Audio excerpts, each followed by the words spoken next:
Seattle natives to celebrate Amazon Prime Day, I give you the next deep dive in our offseason team preview series with the reveal of the number 21 team in my 2024 NFL Power Rankings, the Seattle Seahawks.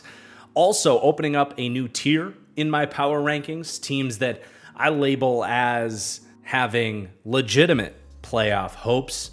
Our last tier were teams that kind of need a lot of things to go right to make the playoffs. This tier is going to be teams that need, let's just say, less things to go right to make the playoffs. And this Seahawks team, while flipping over their coaching staff, does certainly have some hopes for this season and certainly beyond that. So it's going to be a fun one here today. We also have an excellent guest today, Danny Kelly of The Ringer, joining us for the first time on this series. A wonderful interview, so make sure you stick around for that. And before we get started, please do hit that like button. It really does help. It shows your support. It takes just a second, and it really does help. And of course, make sure you subscribe so you don't miss any of these deep dives as we lead up to the number one team in my power rankings.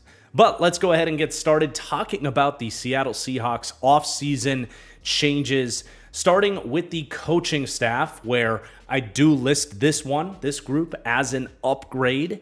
Massive changes, completely flipping the staff, and in many ways, the identity of this team. You know, Pete Carroll has definitely been one of the poster boys of this organization, going back to, 2010, when he got hired. So it's going to be a little weird seeing the Seahawks without him chewing his bubblegum on the sidelines, but I definitely think this was for the better, and honestly a tip of the cap to the Seahawks for actually pulling the trigger on this move.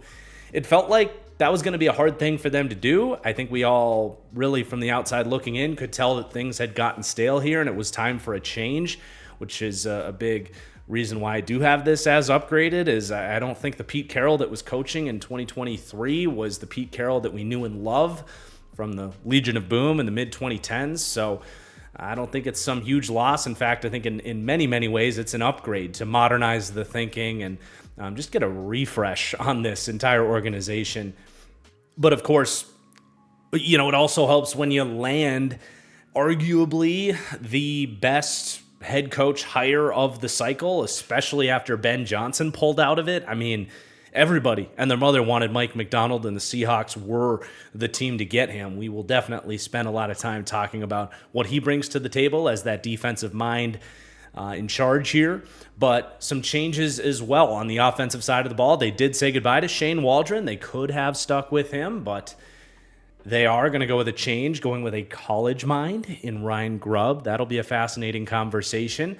They are getting some new defensive coordinators in-house. Clint Hurt, who I do not think did a particularly great job with this staff under Pete Carroll.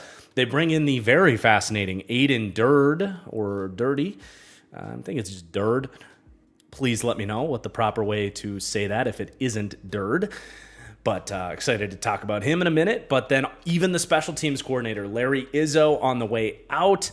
And a familiar name there, Jay Harbaugh, familiar with Mike Macdonald, who has coached under both Harbaughs. So definitely a fun hire with the special teams coordinator, going to be someone to monitor for sure.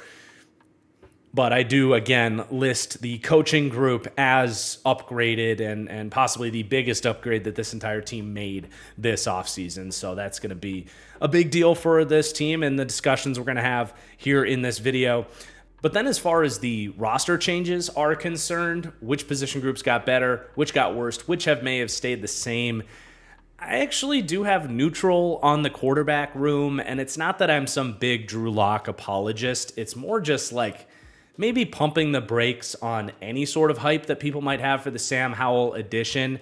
You know, he's still a little young, and, you know, obviously anything can change, but I talked about this in the Commanders deep dive, but I was really underwhelmed watching his film back. I saw a lot of tendencies on tape that tell you that's a backup quarterback, inaccuracy issues, a lot of interceptions, a lot of mistakes, bailing out of clean pockets. There is a lot to fix there.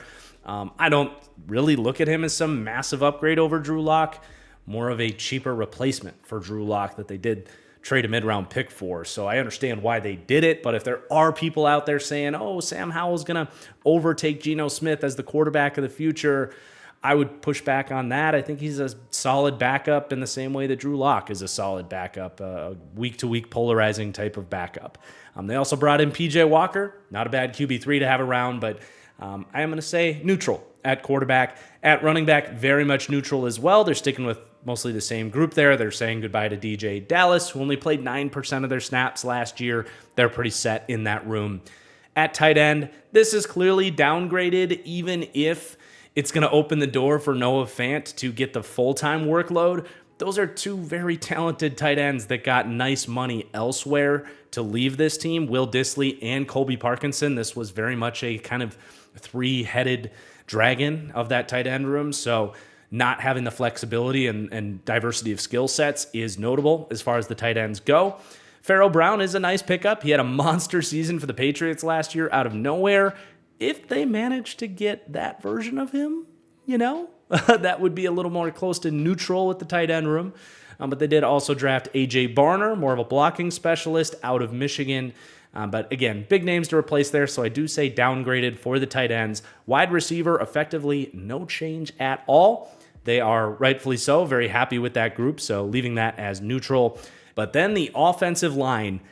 Deep breaths, everybody. We've got about 11 names changing hands here. At the end of the day, I say slightly upgraded on the offensive line, but very much up for interpretation. So the Seahawks are losing Damian Lewis, who got a hefty contract to go start at guard for the Panthers. They're losing Evan Brown, who played 91% of their snaps last year. He was adequate to below average. Phil Haynes has been a useful kind of quasi-starter for them over the last 2 years. So 3 somewhat notable names on the way out there, and one very notable in Damian Lewis. And then Jake Kieran did play a little over a quarter of their snaps last year. Not so much going to miss him. But, man, they had obvious issues at offensive line last year and said, let's not have that happen again.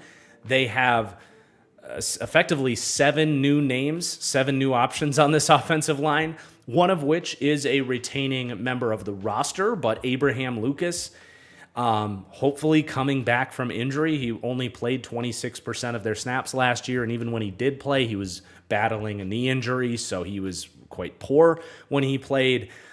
They're hoping to get him back, but that's still a question mark. They do sign George Fant to be a little bit of insurance for Abraham Lucas there. They signed Laken Tomlinson, who the Jets were not willing to continue to pay the massive amount of money that he was due. Nick Harris from the Browns, an interesting name to hit on later on. And then they draft 3 rookies. Christian Haynes out of UConn, someone I really like. He's going to have to compete to win that job. And then more developmental options in the 6th round there in Lamea and Jarrell. So massive, massive overhaul on the offensive line. Hard to shake down how this group's going to perform. I do think it's going to be tough to be worse than what they had last year, so I do say slightly upgraded, but as we'll see later, there are still major questions on this offensive line. In terms of the defense, they made some changes here as well with the new defensive staff coming in. Starting on the interior of the defensive line, Mario Edwards Jr., who played a third of this team's snaps and was somewhat efficient in those snaps last year. He is gone, but they're not going to worry about that because they spend their first-round pick on the very talented Byron Murphy out of Texas. They also bring in some veteran nose tackle depth in Jonathan Hankins, so massively upgraded, in my opinion, on the interior of the defensive line because I'm a big Byron Murphy guy. Off the edge, really no change there other than getting Uchenna Nwosu back, who missed the final 3 quarters of last season. That's very notable to get him back. So slightly upgraded on the edge, even if they didn't make any roster changes. And then linebacker, I am going to go slightly downgraded, though I think Bobby Wagner and Jordan Brooks were more a pair of names than they were dominant players last year. It's not that they were horrible. And it's not like they brought in major pieces to replace them. But I wanted to go with slightly downgraded instead of downgraded because at the end of the day, I'm not that worried about it. But Bobby Wagner back out again after coming back last year. And then Jordan Brooks, who played 2/3 of their snaps last year, did get a big contract with Miami. And then Devin Bush as well, no longer back. He basically started in the games that Jordan Brooks was unavailable for them. Their additions were Jerome Baker, so it's an interesting swap to follow there. Jordan Brooks goes to Miami. Jerome Baker comes to Seattle. I'll be curious to see who plays better this year. Tyrell Dotson getting an opportunity to be a full-time starter now here in Seattle after being a backup in Buffalo and playing well in opportunities he's received. And then one of my guys in this draft, Tyrese Knight out of UTEP, a developmental backup there. So again, slightly downgraded at linebacker, but I understand where they're going with that room. And then at cornerback, they're pretty happy with the guys they have, but day 3 rolled around and some very talented Auburn corners were sitting around, and John Schneider said, yep, I'll continue to fill out this cornerback room. Nehemiah Pritchett and DJ James, a couple of really good picks there to just be depth this year, see what they can be down the road, but neutral for now. And then with the safety room, this is downgraded. They lose Quandre Diggs. Did have a down year last year. I get why they let him go. But also Jamal Adams, missed a lot of time, only played 43% of the snaps and, has his issues in terms of coverage, but he still made some plays for this defense when he was out there. He actually impressed me a little bit on tape. I actually just tweeted like 4 days ago as I was watching some film for the Seahawks here, I think Jamal Adams can still play a little bit, and the Titans picked him up the next day. So they do lose that. And they didn't do much to really replace those players, right? Rayshawn Jenkins, who's been really below average in Jacksonville, they bring him in on the cheap. And then Kayvon Wallace as well, he's bounced around. He's been on like 3 or 4 teams the last couple of years. An interesting name, was a 4th-round pick for the Eagles a few years ago, but very unproven. So I do say downgraded. It's not the biggest deal, but they didn't do much there. And then in the special teams, no change there, so staying neutral. Obviously, a very, very busy offseason. Excited to dive into the roster positionally to really, get a little more context for what these different position groups are going to look like. But before we do that, we are going to talk about this new look coaching staff, highlighted by the addition of head coach Mike Macdonald, who, as we said earlier, I think is the crown jewel of head coaching hires this cycle, especially with Ben Johnson returning to Detroit. I think a lot of teams were lining up to get Mike Macdonald, and Seattle had a good sales pitch. So congrats, I guess, Seahawks fans. I think Mike Macdonald is somewhat of a steal in terms of head coach hires. And I don't say that about a lot of defensive-minded head coaches, right? But if you get a guy that you feel pretty confident is going to be one of those elite defensive coaches and is a guy that just inspires good culture and is going to get the buy-in in the locker room in general, and is a guy that's learned from both of the Harbaugh brothers that are not offensive guru types of coaches and have really learned how to manage their staff and make sure they always have good structure on the offensive side of the ball. I think all of that falls in line for Mike Macdonald. So he really checks every box in terms of can he be a great head coach? Now he has to go out and prove that, obviously, and we're not ranking rookie head coaches in this series. We're just going to kind of let that play out. But Mike Macdonald maybe would have been an exception there, where I feel very confident that he's going to be a top 20 coach this year. But again, he's just going to have to go out and prove that. Now, we do need to spend some time talking about his defense, his scheme, what this hire means for the Seahawks, and really what Mike Macdonald means for the league right now. We've seen this offseason, I think the number is up to 5 teams, basically look at what happened in Baltimore under Mike Macdonald and say, give us some of that. We want that scheme, that coaching structure in place in our organization. We've already talked about this with Tennessee and the Chargers. The Seahawks did it here. The Miami Dolphins did it. And then I must be forgetting one other team. So it's either 4 or 5 teams just this offseason want a little bit of the Mike Macdonald secret sauce. But what is the secret sauce? Why are all these teams so fascinated by what is happening in Baltimore, what has happened in Baltimore and Michigan and all these guys? And what this really boils down to me, is yes, they do some stuff from an X's and O's standpoint, that's really cool. We'll talk about that. But really, at the core level of coaching a defense, they have really torn up the classic kind of old school way of coaching NFL defenses, torn it up and rebuilt it from the ground up in a way that is easier to coach and to teach these young football players. And it's not a coincidence that Mike Macdonald went to the college ranks to really test this theory, if you will. Because in college, you're dealing with younger kids, more turnover, transfers, 3 or 4 year, windows of them being with your team. You've got to be able to teach them this stuff, at an entry level because they've never seen it before, but also efficiently get them to understand it and make sure the communication is very good. So for years and years and years, the NFL has been like, you're a pro, you should be able to adapt to our lingo, you should be able to handle this because you're now a professional. And some guys can handle that, but obviously these are still young players having to learn new things that are entering the league. Many, many, many players just can't grasp it and grasp it quickly. So they've taken this overhaul to basically the playbook, the lingo, the terminology, and that's really focusing on what is going on up front. So in years past, the last, 45, 50 years plus in the NFL, players have had to learn, if you have essentially the same blitz, the same 5-man rush that are entering the same gaps in a nickel package versus a 3-4 odd or a dime package, those would be called entirely differently. You'd have to learn all of those individual plays differently. You add all of those up throughout the entire playbook, throughout the entire scheme, you're talking about, I don't have the exact number here, but 350, 400 different plays that you have to learn? That's a lot.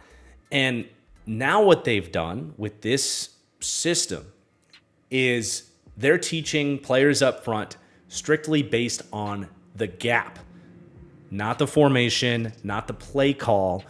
And they will call, the same blitz in different formations has the same name. So you just have to learn the blitz and what that means for each gap assignment. So not only is it a lot less to learn, but that's when you are allowed to get insane in terms of confusing offenses, mixing things up, being entirely unpredictable. Teams rely on tendencies and knowing when they get a certain formation, they might be seeing a certain look. But in Baltimore and what we're going to see in Seattle and across the league now with this new terminology, with this new lingo, is they can basically quite literally be coming from any single direction, regardless of what type of front the defense comes out in. So it is easier to coach and much more multiple and confusing for offenses to study and prepare for. So that's obviously a huge starting point for this system, but it really doesn't stop there. I mean, another thing that's really great about this system is they have taken a lot of the, Sabanese cover 4 / pattern matching, zone coverage concepts that have just infiltrated all of college football. Michigan obviously ran a ton of it. And then we have seen the influx of it with the Fangio defenses and cover 4 in the NFL. But, talk about something that is dependent on being coachable and communication on the football field. And everybody, quarters coverage is much less about having talent on the back end and much more about 7 players on the back end doing their assignment correctly and understanding who they need to pick up, when to trigger, all that stuff.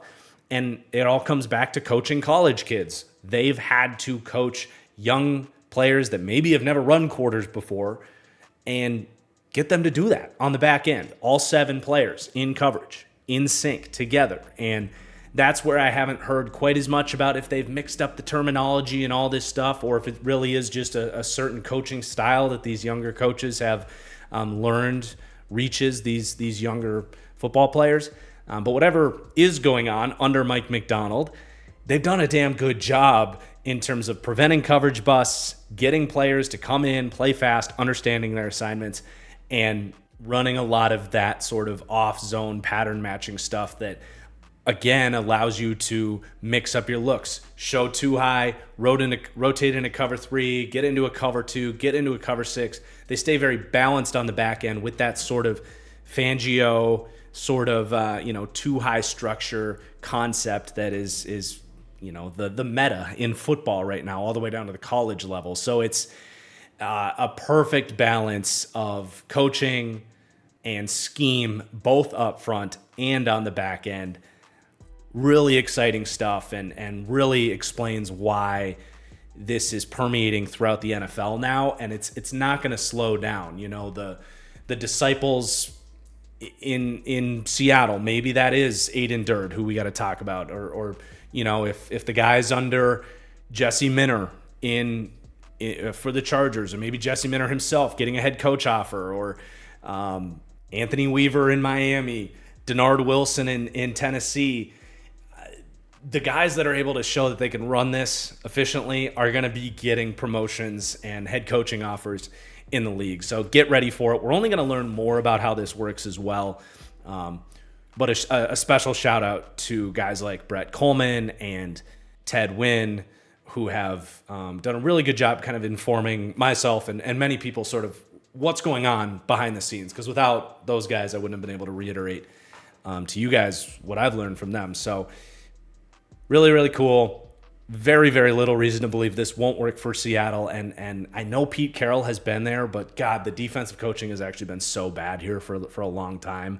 And it's going to be such a breath of fresh air to see modern stuff going on in Seattle. Even if they're going from defensive mind to defensive mind, it couldn't be any further from the truth. Because at the end of the day, what we're talking about is a coach that is taking 60 years of old coaching styles, things that Pete Carroll would have been doing, and ripping that up and starting from the ground up. That might be exactly what this team needs. And what's honestly really cool here is, let's face it, we've seen a lot of nepotism inside this Harbaugh lineage, right? Guys hiring coaches they know, hiring players they know, and sure, there's been some of that. They did hire Jay Harbaugh to be the special teams coordinator, but he might just be damn good in Seattle. But they very easily could have found some remaining position coach in Baltimore or someone he was familiar with at Michigan for Mike Macdonald and promoted him to be his defensive coordinator and just be his left-hand man and be a yes man and do exactly what they want to do. Instead, he looked out there and was like, who's available that is an ascending, brilliant mind that might bring a different perspective on things that I can learn from, that I can trust, that I can teach, and just inspire critical thinking in this organization. And to go with Aiden Durd, and I apologize if I'm getting the last name incorrect, but to go with Aiden Durd is a really smart, fun hire. So he's been on Dan Quinn for 7 years now, going back to 2016 in Atlanta, 8 years. But he's a Brit. He comes from the sort of international wave of football and found his way to being a position coach for Dan Quinn, and has worked his way up and up and up the ladder to the point where he's been the defensive line coach for Dallas for a couple of years. And you know what defensive line's been pretty good for a few years now? The Dallas Cowboys. So he's done a damn good job. We got to see a little bit of him on Hard Knocks. He's a tough ass dude, but the players love him. And I think this is a really cool hire. I mean, talk about guys that could be getting head coach looks, getting looked at as the next guy to run the Mike Macdonald system in the league. Durd's going to bring his background working with Dan Quinn for a completely different defense, a single high kind of cover one style defense that he's been running all the way back to the Seattle 3 stuff as well, but a completely different defensive scheme. He's going to learn a whole new one under Mike Macdonald. And if he can bring both those backgrounds to the table, boy, we might have the first head coach going to press conferences with a British accent, and he might be a damn good one someday. So it's a great hire. Excited for that one. Excited to see what this staff can do. So they rank very high for me for defensive coaching. For we're not ranking the overall head coach, as we mentioned, but we are ranking the defensive coaching, and that's where my optimism for Mike Macdonald is reflected in the Seahawks overall ranking here. So they rank with a B-plus grade 7th to 17th for pass defense coaching, and inside the top 10, 6th to 10th with a B-plus grade in terms of run defense coaching, where the Ravens were dominant last year as well. So I'm very optimistic for what the defensive coaching is going to look like here under Mike Macdonald, as you should be. But I will raise a few more questions in terms of the offensive coaching. Not that I'm critical of the hire or don't think this is going to work or anything like that, but this is a much more unproven play caller here in Ryan Grubb, coming directly from the college ranks. He's never called plays in the NFL.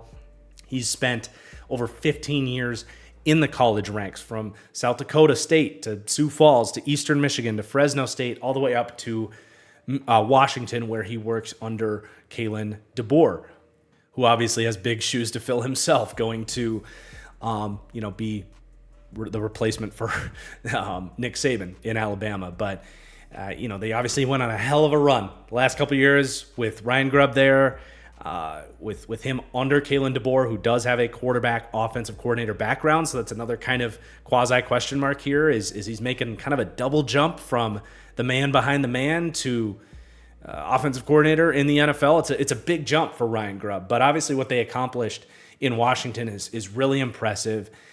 There's no good reasons to doubt him. It's just that he's unproven, and that's why they come in ranking 20th to 24th in terms of pass game coaching for me, and a little bit behind that, 22nd to 26th in run game coaching.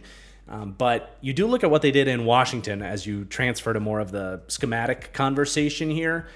And if you could say, what's the scheme you want to run with Geno Smith paired with DK Metcalf and Jackson Smith and Jigba and a bunch of other weapons, Tyler Lockett, I would say give me what they were doing in Washington with Michael Penix, which was one of the most, pardon my French, no fucks given offense I've seen in a long, long time. I mean, talk about the rise of quarters and bend don't break style of defense. Washington, we're in an age where you just don't see teams seemingly 10 times a game just launch the ball down the field.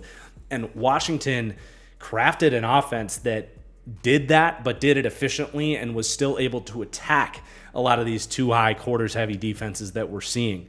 Just, really good pass concepts that will drag in these quarters defenders and then drop guys in over the top, using play action to set that kind of stuff up too.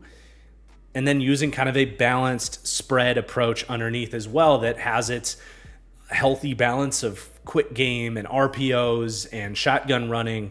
It's a really good system, man. And Geno throws one of the better deep balls in the NFL, frankly. They've got the deep targets. There is a lot of potential for this system to really click here in Seattle. So I get being excited about it. But yeah, in terms of ranking this group, it can't come in that high. It's just an entirely unproven NFL offensive coordinator. And it's frankly going to be one of the question marks for this team, is just how good does this work at the NFL level. And if you want to talk about wild cards for this team and how they're going to exceed my 21st ranking of them, honestly, Ryan Grubb would be towards the top of that list. But it's a good staff. It's an exciting staff. And let's transition now towards the roster, where we can talk about where some of those other kind of wild cards and question marks might lie and where some of the other exciting strengths are on this Seahawks team. But let's start with the quarterback room with Geno Smith, who comes into the year ranking as my 18th quarterback in the NFL. It's, never thought 2 years ago we would say Geno Smith is a top 20 quarterback in the NFL, but I think he is very firmly cemented himself as that. We weren't entirely sure what type of Geno Smith we were going to get last year after the big breakout season. I mean, he was kind of the biggest out of nowhere, like true out of nowhere breakout, maybe since Kurt Warner, going way back. So it was going to be tough to really know, like, was it a flash in the pan season, or is this who Geno Smith is? Especially when you look at that breakout 2022 season, and first half Geno was an elite quarterback. He played like a top 5 quarterback in the league when that breakout first started. The second half of that breakout season was much more of a good quarterback, but certainly not a great one. So we just didn't really know where Geno was going to lie. And then, frankly, last year, we didn't even get a chance to get a great answer to that question because the offensive line was just such a train wreck with injuries and all that. I mean, they were towards the top 3 in the league, I think, in terms of pressure percentage on third down, where Geno does a lot of his magic. So it was just really tough to get that answer. And then you also had the fact that, like, Tyler Lockett took a step back. Jackson Smith and Jigba was not the immediate impact that they were hoping he was going to be.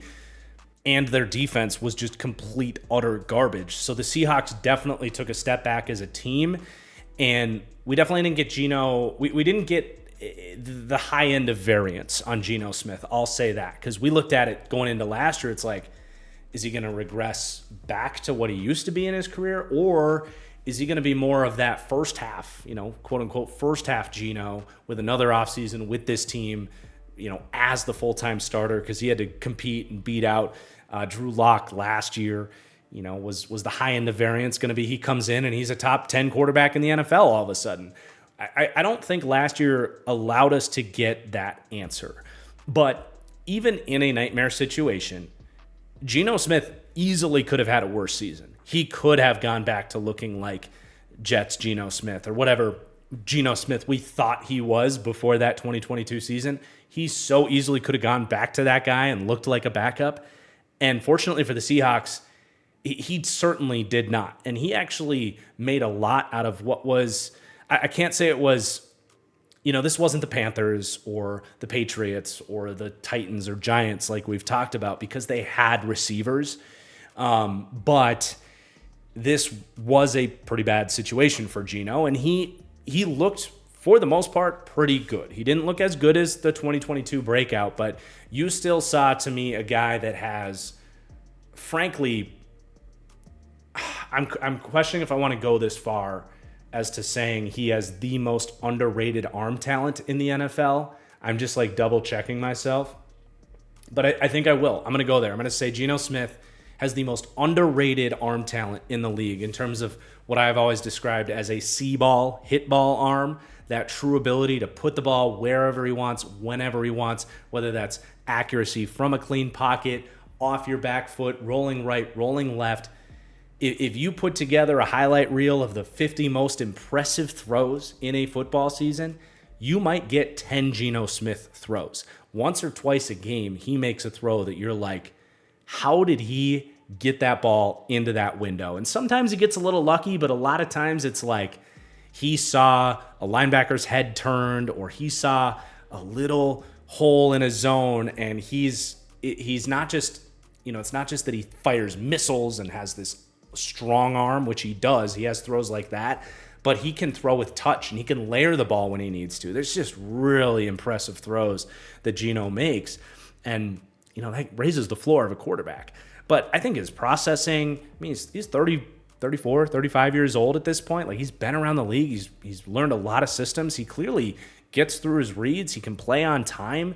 That was a huge part of his breakout, was the floor that he brought in terms of reading defenses and playing on time. And then what was probably the biggest surprise out of his surprising breakout season was how great his pocket presence was in terms of sensing pressure, navigating the rush, making plays with his feet when he needed to, but also just having that natural feel in the pocket that we talk about. All these top quarterbacks, these elite quarterbacks, all have that sort of intrinsic supernatural feel inside the pocket to keep your eyes downfield and somehow still know where rushers are coming from and where the right spots to step into the pocket are. Geno has that a lot of the times. And you put all this together and you feel like you're talking about this elite quarterback. And that's, where you really can say confidently in the first half of that 2022 season, he was an elite quarterback. He was an MVP candidate who slowed down a little bit. And you might be asking, well, what's missing on Geno Smith? Well, there's a couple things, but I think what it really boils down to is the fact that he was buried on NFL, from the NFL landscape for 8 years. He still, to me, does still need to prove that he can put together a full season of high-end quarterback play. And then you look at last year, and we described it wasn't a great opportunity for him to prove that. So if you want to rank a guy super high, you need to see it, right? But in terms of the film and the traits and what's all in there, it's surprisingly good stuff with Geno Smith. So it's still a polarizing conversation where you look forward and you're like, man, if they can get better protection for him and make the play calling right, could he really be this sort of Kurt Warner story that comes out of nowhere and becomes a championship caliber quarterback? I still am not going to fully rule that out. But I will say it's not just the unprovenness on Geno Smith. There are just random inconsistencies that do hold him back from putting together that extended stretch of elite quarterback play. And I always feel lazy when I say a guy just needs to be more consistent, because people are like, well, what does that mean? Is that accuracy? Is that bad reads? Is that poor pocket presence? What's the thing? And it's like with Geno, there's not a thing. I just broke down all of the strengths he has. It's just stuff just disappears from his game from quarter to quarter, from week to week. There's just these random inconsistencies that just drag his ceiling down a little bit. Whether that's a few more missed throws than you'd like to see, or some stupid reads, or a bad sack fumble. There's just little pockets of inconsistency, and maybe that can come with more playing time, because in so many ways, he's still a young quarterback. I have a very... It's fun to talk about Geno Smith, but I also have a very hard time talking about like who he really is, because I still don't feel like I have a strong understanding of what this quarterback is. What I do feel pretty good about at this point, though, is that he's not going to revert back to being a backup quarterback. I think the traits and the baseline is good enough that you're at least getting that sort of tier 3 quarterback, a guy that in a perfect situation can win a Super Bowl. Maybe more on the bottom end of that tier, but guys like Kirk Cousins or Tua Tagovailoa, I do feel pretty damn confident that Geno is in that tier. And as long as he plays in that tier, the Seahawks are going to keep winning games. They're going to keep extending him. He did get another 1-year extension this offseason to kind of just buy more time to find out what he is. They're in a pretty good spot in terms of flexibility. If Geno keeps playing well, they can keep him around. If he does somehow revert back to the old Geno Smith, which again, I don't think is going to happen, but if he does, they can get out of this really easily. So the Seahawks have played it well. Geno's been probably a little easier on them than he's needed to be to give them that flexibility, but he's pretty well compensated here at the same time. So at the end of the day, he's a good quarterback with a lot of polarizing elements about him. In terms of the backup, we already spent a lot of time on Geno. I talked in the Offseason Changes segment that I was really underwhelmed by Sam Howell as a starting quarterback when I was getting through Commanders film. There's just so many tendencies with Sam Howell that feel like you're watching a backup quarterback. And even if he's got a strong arm and makes big plays and, had a lot of passing yards for a team that threw the ball a million times, there's exciting things to like about him. I like him as a backup because you can ride that variance. And if Geno goes down with a bum ankle for a week, you start Sam Howell. And if you get a good Sam Howell week, you might be able to beat a playoff caliber team.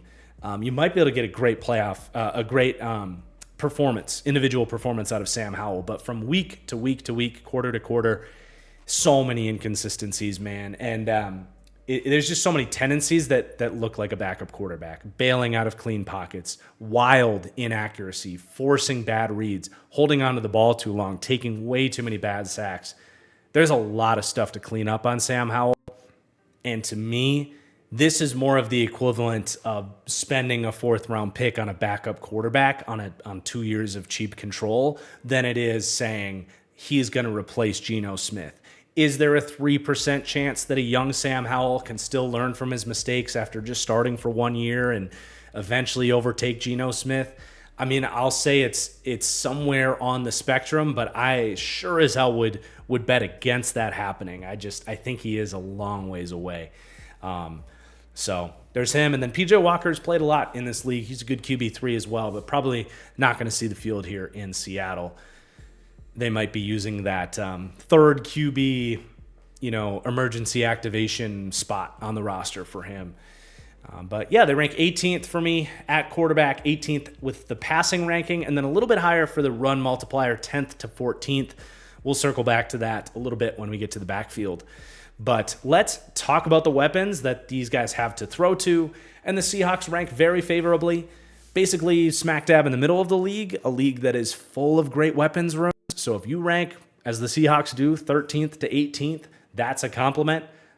There is a dearth of riches at weaponry in the league right now, so it's tough to get up into that top 10. But the Seahawks are pretty close. Starts with DK Metcalf, an absolute monster. One of my favorite players in the league. I wish I would have taken the time to put my signed jersey of him up for the new studio here in Charlotte up before the recording. But just the type of aesthetic that I think we all enjoy at the wide receiver position. He's going to go down as one of the more memorable wide receivers of his time just because they don't make them 6'3", 6'4", 235 pounds with blazing fast speed. He comes with his weaknesses. He's a little bit stiffer. I think you've all seen the photo at this point of him with the 8-pack in the gym, towering over A.J. Brown, who himself might be the second most physically strong receiver in the league right now. DK Metcalf towers over that dude. But when you are built like a defensive tackle at wide receiver, you do get some stiffness to your game, and I think that hurts his ability to adjust to any sort of inaccurately thrown ball. If it's at his hip pocket or, he's got to turn around and catch it behind his back a little bit. Those types of adjustments are harder on him. When he's kind of doing a 180 and trying to keep his feet in by the sideline, he doesn't quite have that incredible body control that some of the game's elite wide receivers have. And despite his size, it has actually made him, I can't say a poor contested catch wide receiver, but certainly not the elite one that you would hope with a guy that looks like this.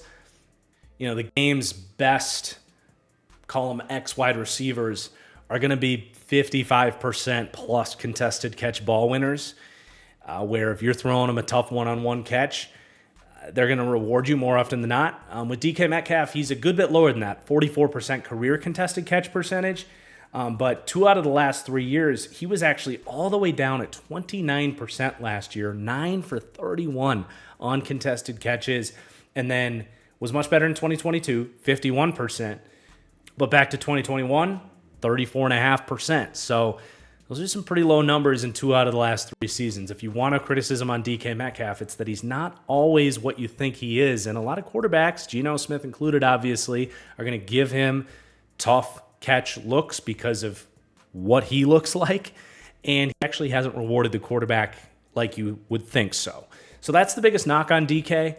Some of that stiffness also shows up in terms of route running. He's got a more limited route tree, but when you're high ends in terms of running goes, posts, digs, crossing routes, slants, when you're so efficient at creating separation with his physical traits on those routes, you're much less worried about the route running. And I would say even last year, I saw some more moments in terms of him working on his technique and pacing in his routes to be a little bit more nuanced. So that was encouraging. You love to see that. And then I would also say he's a little one-dimensional in terms of after the catch. If you hit him in stride on a slant, he can burst through the middle of the defense and explode for a touchdown.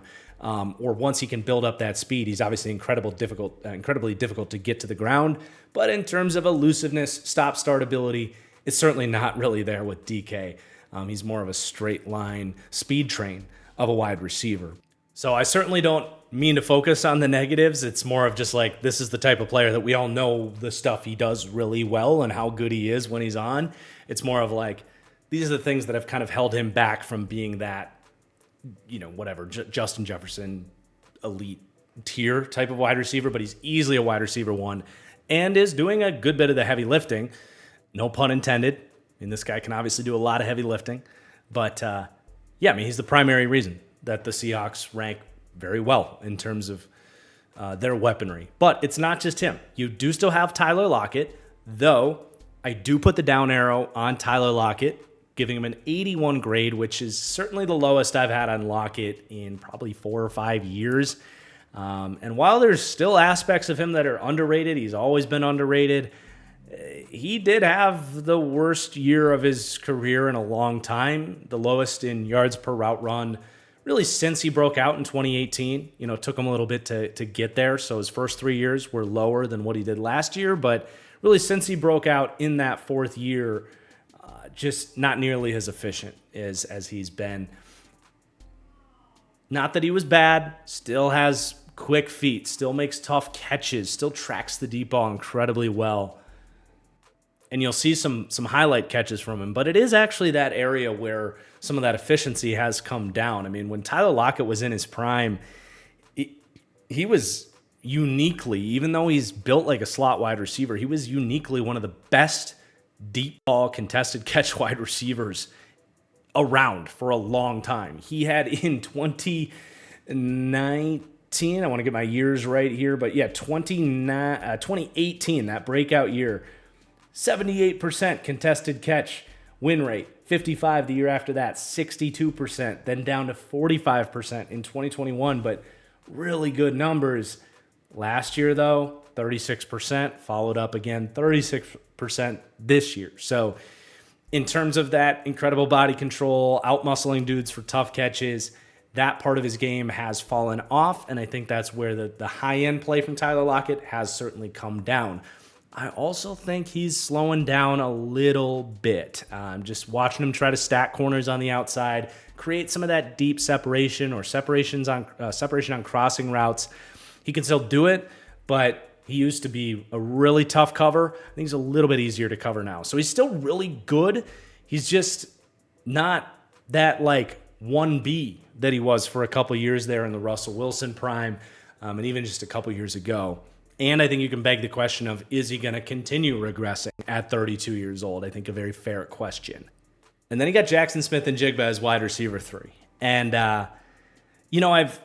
I've really struggled with how I want to discuss JSN heading into year 2 here, because I was lower on JSN.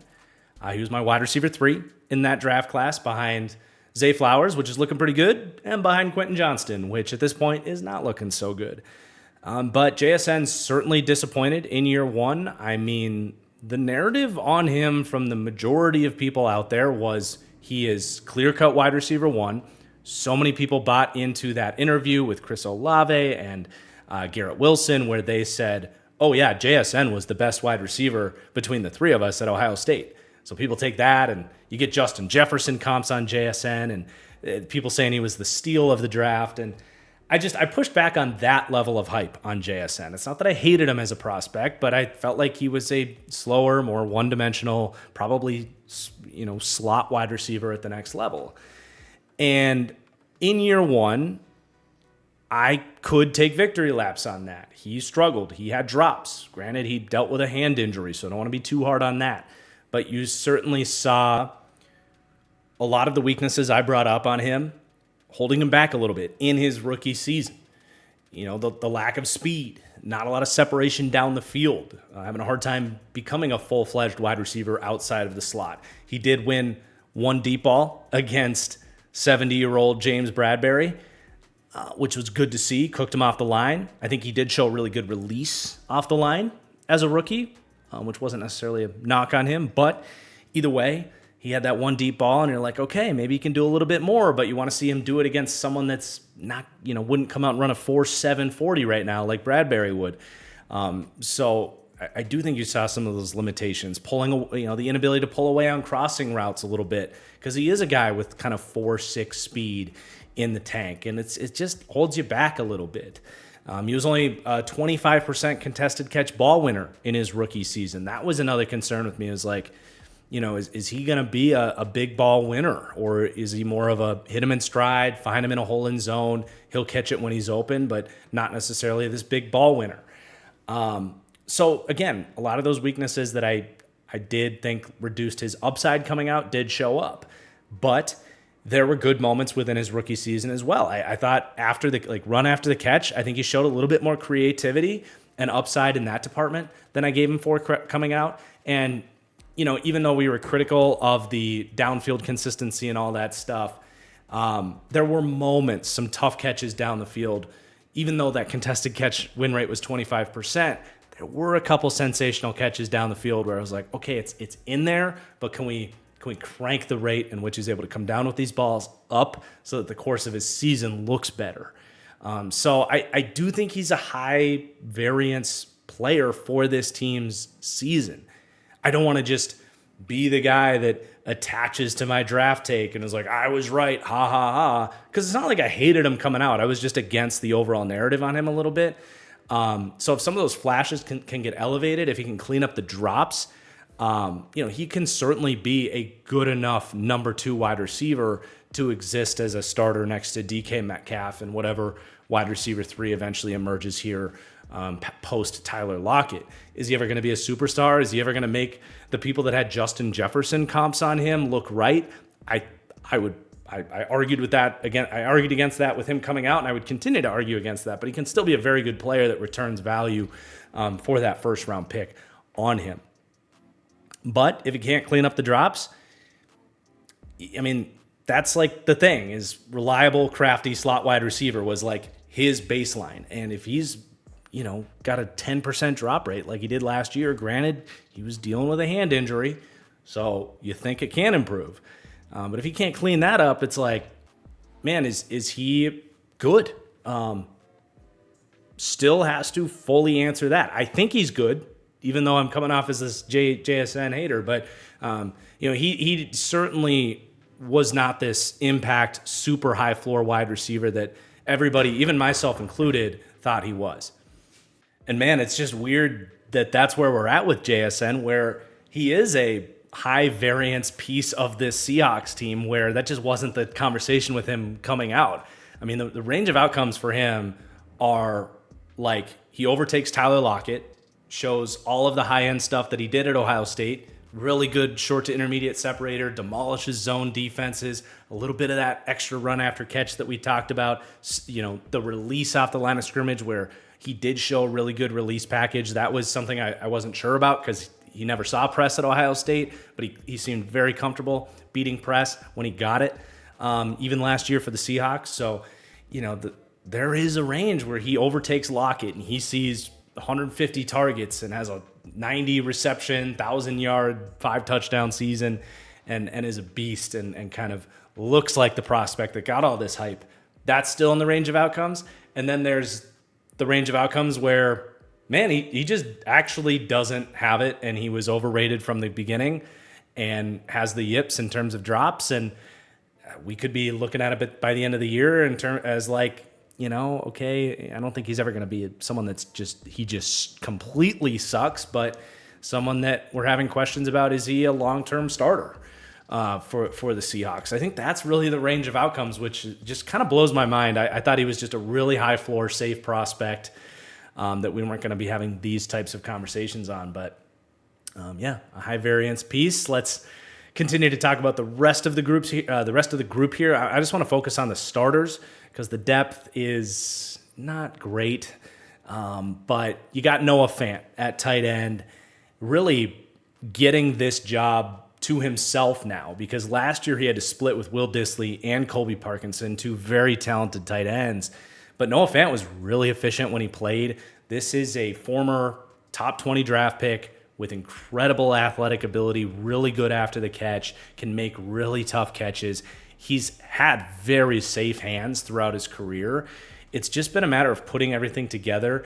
And to me, he does feel like it reminds me a lot of Evan Ingram, where he took like 5 years to really figure it out. And he's a very similar type of tight end and athlete.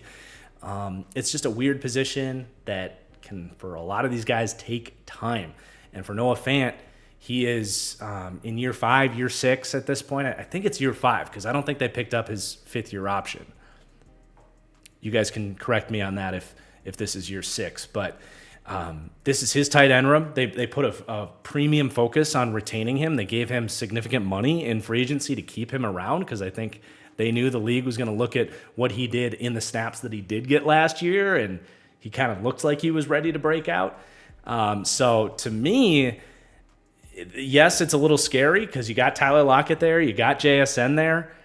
I wouldn't be stunned if Noah Fant kind of emerges as the second, at least most talented weapon in this group, where Tyler Lockett's regressing still and JSN is a little bit more of just a slot guy, so to speak, whereas Noah Fant can kind of emerge as a Evan Ingram caliber tight end, which can be a top 8 to 10 tight end in the league. I think he's poised for it this year. I'm going to try to get a top 10 breakout list for the entire league done before the season arrives, and Noah Fant will be on that list. So in terms of fantasy football, I'm targeting him, and in terms of can this group be better than we're ranking him right now, 13th to 18th, Noah Fant could break out and make that happen. So I'm excited to see what he can do here with this tight end room to himself. And then you've got really two starting running backs for the receiving game, especially Kenneth Walker and Zach Charbonnet. Two completely different backs that I think the end product is pretty damn similar. But Kenneth Walker is, exaggerating slightly, but essentially an uber talented scat back that doesn't really know what he's doing in the receiving game all the time. He's not just a scat back, but on third downs, he's got that that human joystick talent about him. But in terms of pass protection and being at the right place on a screen or, being in the right spot on a check down, it's just been inconsistent for him going all the way back to college. And then you have Zach Charbonnet, who's always in the right spot, great pass protector, but just not super physically talented. But because he's more trustworthy, great hands as well, he's earned a lot of those third down reps. So it's like skill versus talent. You'll see a little bit of both these guys. They're both capable. A little more inconsistency with Kenneth Walker, but the explosiveness, the high ends. I mean, that big touchdown he had against Washington, insane. He can just make guys miss and explode away. He's one of the most physically talented backs in the league. More polarizing with Kenneth Walker and just exactly what you're getting with Zach Charbonnet. Also got to keep an eye on Kenny McIntosh as well, was a talented receiving specialist at Georgia. But let's circle back to the wide receiver and tight end depth. So they have Jake Bobo. He's going to get his snaps because he just might be the best blocking wide receiver in the NFL. As a rookie last year, he was just insane. He earned his playing time in a lot of packages. They put him on the field ahead of JSN because of his effort and willingness and capability as a blocker. Just insane stuff. So he will get like 200 snaps this season just on early downs because he's that good at it. They can also flex him in as like a quasi tight end and do some of that stuff too, the kind of Juwan Jennings, Alan Lazard stuff if they want, though the scheme's going to change a little bit there. You got D. Eskridge, former second-round pick. He's got athletic juice, but just hasn't been able to do anything with that at the NFL level, so little reason to believe that changes now. Derek Young was a late-round pick last year, draft and develop toolsy player. Interesting backup for DK Metcalf with that size-speed combination. And then you've got Laviska Shenault. If he makes this team, keep an eye on him, getting a screen or something like that. He's effectively a running back. Like, I would like to see him make that Cordarrelle Patterson kind of late career switch. But he's really good with the ball in his hands. He just can't run routes. So a useful player to have around. And maybe with the new kick return rules can do something if he makes the team. The tight end depth is certainly not what they had last year, but I like the Pharaoh Brown signing, a veteran that's been around the league that had a monster season for the Patriots last year. Some of the plays he made were stupid good for the Patriots. He had like elite tight end performances out of nowhere last year. He's 30 years old. He's never done that in his career, so you don't expect him to do that again, but you at least got to note that he's there. He's a good blocker as well, so if he could break out, that's great, but be pretty crazy. And then they draft A.J. Barner, probably the best blocking tight end in this draft class, just offers very little in the receiving game, so he's kind of their Will Dissly replacement. Makes a lot of sense there. But yeah, there's your weaponry. There's obviously a lot of options here, especially with the starters. If you do deal with injuries, I think they're a little bit less equipped to handle that than some other teams. So keep an eye on that, I suppose. But yeah, in terms of starters, they've got a really good starting five. But let's talk about this backfield here, where they also rank really well. They rank 6th to 11th with a very good B grade from me. And that starts with Kenneth Walker. He's a very easy conversation because he's everybody's favorite aesthetic of running back. He's the guy you want in Madden because his juke is potentially the best in the entire league outside of maybe like, Saquon, Bijan come to mind, but he's right up there with those guys. And in terms of just agility, change of direction, acceleration, if you're looking for the next LaShawn McCoy, Kenneth Walker is very much in that line. So he's an easy sell in terms of when he hits the right hole, when things look good for him. He's a guy that everybody can get behind and love as a running back. But he has a defining weakness that has held him back, and that is his vision, his willingness slash obsession with bouncing runs outside. There's nothing more demoralizing as an offensive lineman when you work a combo block and you detonate a D tackle, you climb up, get your hands on a linebacker, there's a gaping hole, and you turn around and the running back chose to not be patient, bounce it outside, and he's getting tackled for a 2-yard loss. There's nothing more demoralizing for an offense, for an offensive line that can weigh on a team as the game goes on. And that's why they wanted Zach Charbonnet, who's a complete no-nonsense runner, where when Walker does that, you can take him out the game, you can yell at him, and then put a good, reliable back that's going to get you what's blocked up in front of him, even if he is the complete opposite of a runner. Like we talked about it a little bit with the receiving game. He knows the position. If you could put Zach Charbonnet in Kenneth Walker's body, oh man, you would have a Hall of Fame talent probably. But you can't do that. He's not that fast. He's got light feet for a bigger back, but he's not really all that agile or quick. He's just a no-nonsense, sturdy back with good physical tools, but nothing special. Certainly nothing close to Kenneth Walker. But these guys do play off each other really well. You wish the run blocking has been better for these guys. I think that would paint these guys in an even better light. But I do expect pretty close to like a 60-40 split. Probably in terms of fantasy football, a room I'm just staying away from in general, just because it's going to be a little too close to a 50-50 split for me to be comfortable with it. And I do think Kenneth Walker and his bounciness, it's a part of who he is. It's a part of what opens up explosive opportunities for him, because it's not like every time he bounces it outside, he's getting tackled for a loss, right? That's where a lot of his good runs come from. But I do think that tendency leads to NFL teams wanting to split the carries. But you put the two together, and you do have one of those special groups that I do think elevates the run game here. And then, the backups are hardly worth talking about. You got Kenny McIntosh, who is more of a receiving specialist if he sees the field, getting the 9% of snaps that DJ Dallas got last year. George Holani, probably the undrafted pickup you want to keep an eye on there. We'll see if he makes the team.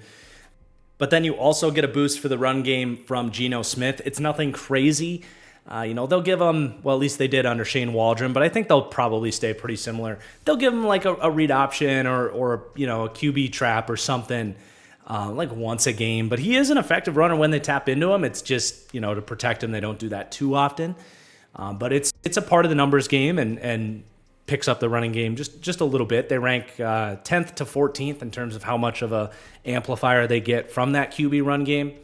But let's talk about the offensive line. We hinted at it already, but their run blocking just has not been nearly what you want. Their pass blocking was a disaster last year. I have this ranked as the worst offensive line in the league.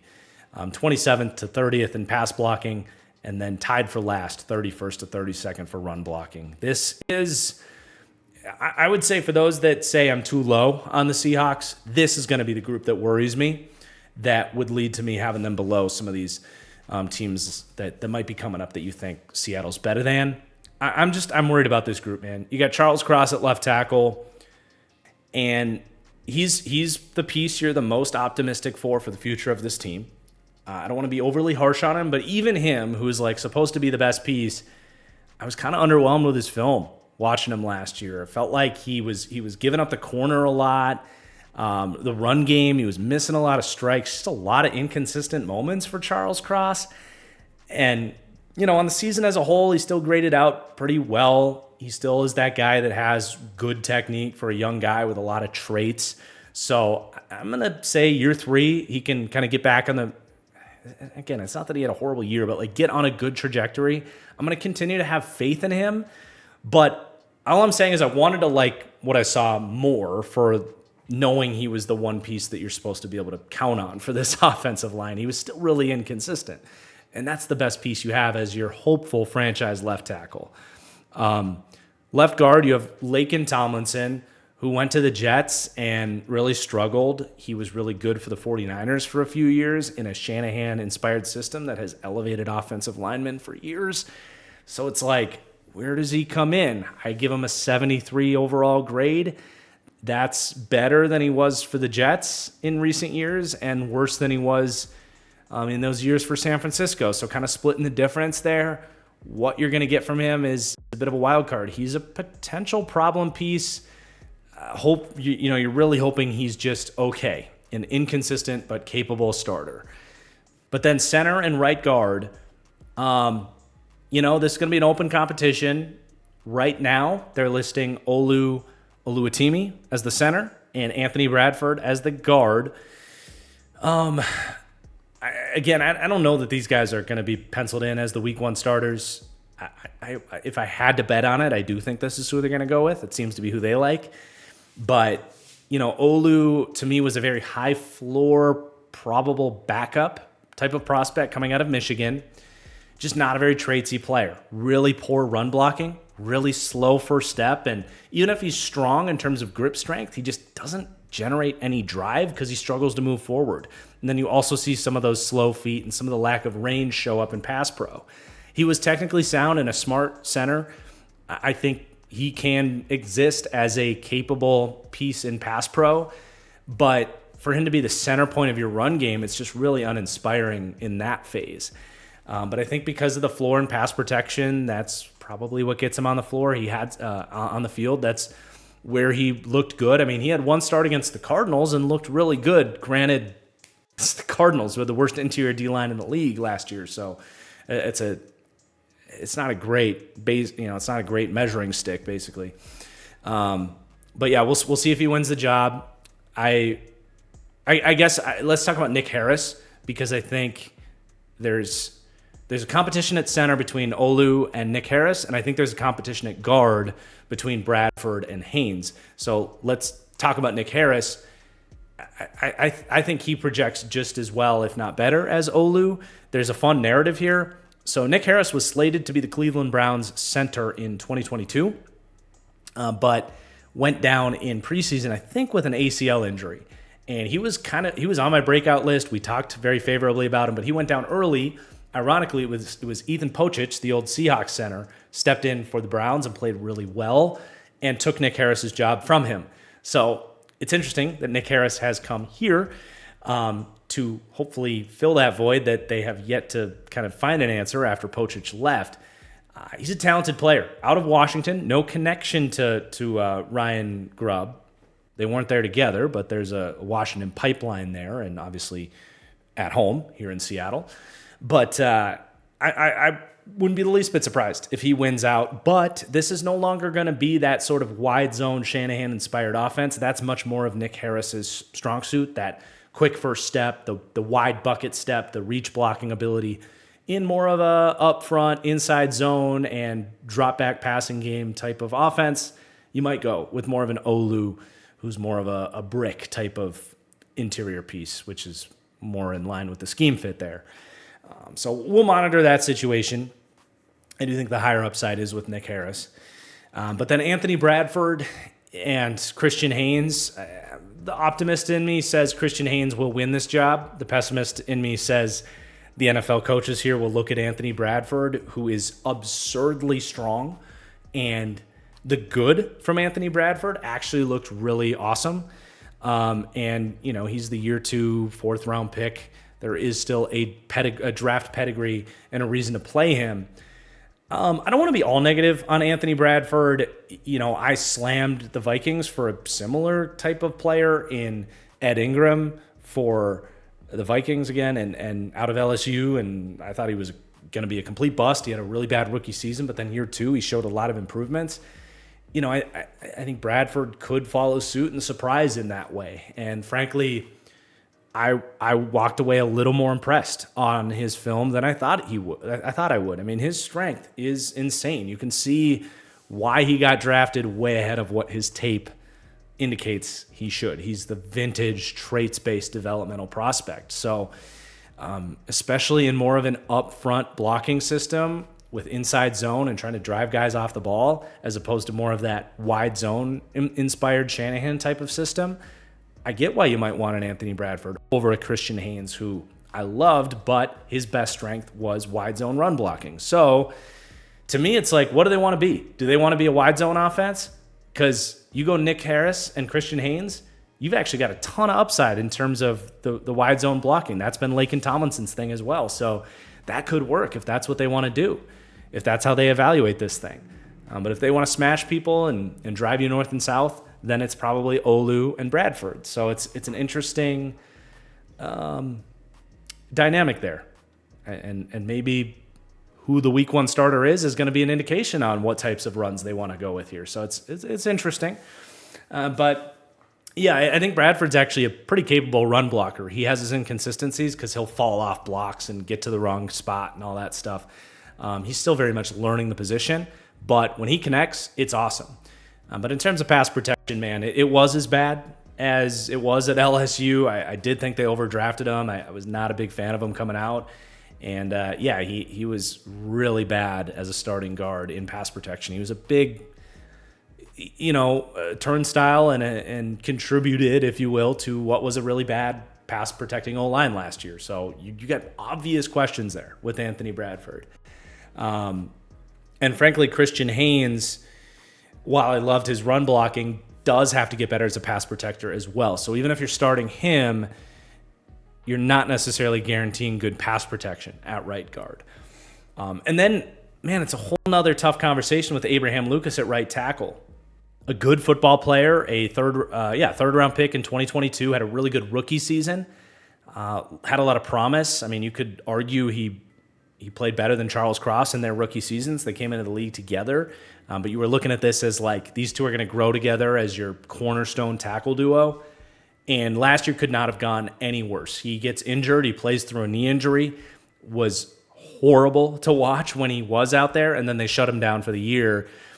Pete Carroll came out and was like, he has degenerative knee issues. And it's like, oh, God, this is one of those situations here. Now, recent reports are that they're less worried about that being the issue, that once this recovers, it's going to be fully recovered. He still isn't ready to go. They don't know if he'll be ready for camp. This is a complete wild card for this team. Does he play, and how good is he when he plays? Is the knee 100%? Is he back to what he was in his rookie year, where he showed a lot of promise, but even in that rookie year, it's not like he was anything close to elite. So I like him when he's on the field and when he's healthy. He's a good two-way player. He's got a lot of play strength. He's got great technique. He's got the size. There's a lot to like about Abraham Lucas. He could easily be a franchise right tackle, but we just don't know where that trajectory is going to go. So if you couldn't tell, man, you have questions from left guard to right tackle, and even Charles Cross underwhelmed me a little bit last year. So that's how you come out with the worst offensive line in the league. For what it's worth, they do have depth. We already went through the kind of interior position battle. So you have, if anyone goes down on the interior, you do have Christian Haynes, you do have Nick Harris, who I think have potential. And then you have George Fant, which was a much-needed signing, given the Abraham Lucas situation. He played for the Jets and actually was okay last year, despite the fact that their offensive line was such a disaster. It is interesting that the Seahawks went to free agency and were like, who can we have to help our offensive line? And they looked at what happened with the New York Jets last year and signed the two guys that they let go. Interesting process. I love you, John Schneider, but we'll see how that, it's a bold strategy, Cotton. We'll see how that plays out, to quote Anchorman. But theoretically, they have about 8 deep on the offensive line, and that matters. I think, on average, 3 O-lines get through the year fully healthy in the entire NFL. So at some point, some of these guys are going to have to play, and they're nice pieces to have. Stone Forsythe had to play a bunch of snaps for them last year. Actually looked really good as a run blocker. He's got a ton of size, but his feet were just so bad in pass pro. He was a total turnstile, so that's why they want George Fant. But he has played. And then one other guy to keep an eye on is Garrett Greenfield. I actually liked him better than the 2 6th-round picks they had. He just doesn't have the physical traits of guys like Michael Jarrell and Satawa Lamea, who do have more long-term developmental upside.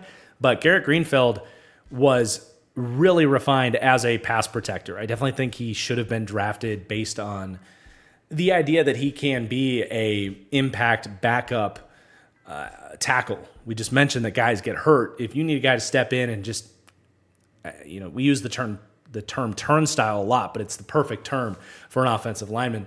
If you need a guy to just not be a turnstile, Garrett Greenfield, I think, as an undrafted rookie, could be that guy for them, but just don't expect anything from him in the physical traits department as a run blocker. It was a tough watch. Even like if you aren't a good run blocker at South Dakota State, forget about it at the NFL level.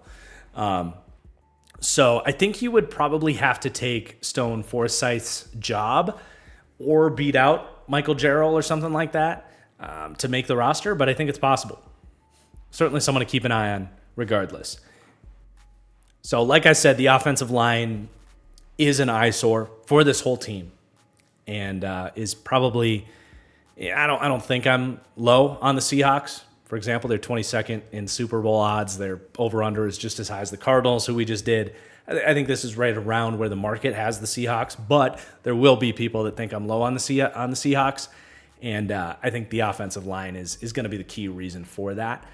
So they're going to need to find some answers there, I think, being the biggest variable for this team. But let's recap the offense before we get to the defense here. So they came out 21st for me. They do have 2 rather large question marks here, and it's not like they have some elite quarterback that's going to elevate this whole thing. But, we've talked about this. We're ranking teams in this series with really no specific benefit of the doubt. We're not going to give the Seahawks the benefit that they fix their O-line and not give, a different team the same benefits. So essentially what that means is every team is getting ranked at their floor. And with major questions on the O-line and with a completely unproven play caller coming in, that's going to drop down their floor a little bit and put them at 21st. But if Grubb is good as a play caller, and if they can just find some answers on the offensive line, they don't need to be, top 10 offensive line. But if they can just be the 20th best offensive line and be better than they were last year, that's going to pick everything up, and this team will exceed the 21st ranking for offense. The nice thing is they're very balanced. They're 21st in run game and 20th in passing game because everything around the offensive line is pretty good, right? But run blocking and pass blocking stink. But let's get right to this defense. I mean, there's actually a lot of fun players on this side of the ball for Mike McDonald to scheme up and hopefully elevate as well. But let's get into it. Starting with the defensive line, they actually grade out pretty well on the D-line, 15th to 18th, which is certainly better than where the Seahawks have really been. Some of these guys stepped up last year, and they made a big addition in Byron Murphy in the draft, who I really like. In terms of pass rush, they are actually pretty much in the top half, ranking 14th to 17th in that cluster right there.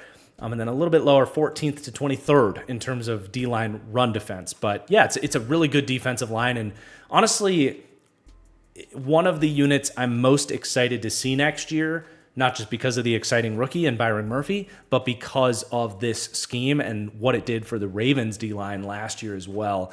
But it is where do you really want to start? Because these guys are going to move all over the formation. And, some of these guys are going to play a little edge, play a little interior.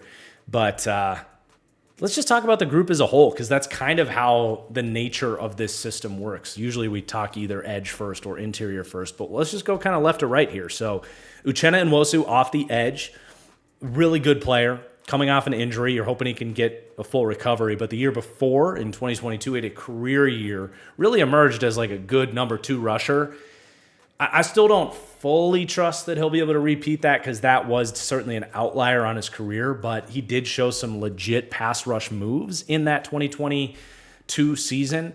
A lot of juice and bend off the edge, can threaten the inside shoulder, can threaten, obviously, with speed. So there's a lot to like there. He just, he's not the biggest, most powerful rusher, which can make him a little bit matchup dependent and one-dimensional as a rusher in some ways. But he's really good against the run. there's kind of two ways to defend the run off the edge. You can have that typical play strength, stack, peak, shed type of thing. Or you can be a guy like Uchenna Nwosu, who will play from a 2-point stance, kind of stays light on his feet, and then uses his quickness and his eyes and his awareness to make plays when the ball comes his way, and that's where he wins. So he's a really good, well-balanced edge. They're excited to get him back, and super versatile. I think Mike McDonald is stoked to be able to drop him into coverage, especially. He's played some linebacker in years past, but drop him off the edge and loop him on stunts. So he's going to be a very versatile player. I think he's going to be a really productive player for him, even if it's not always winning one-on-ones.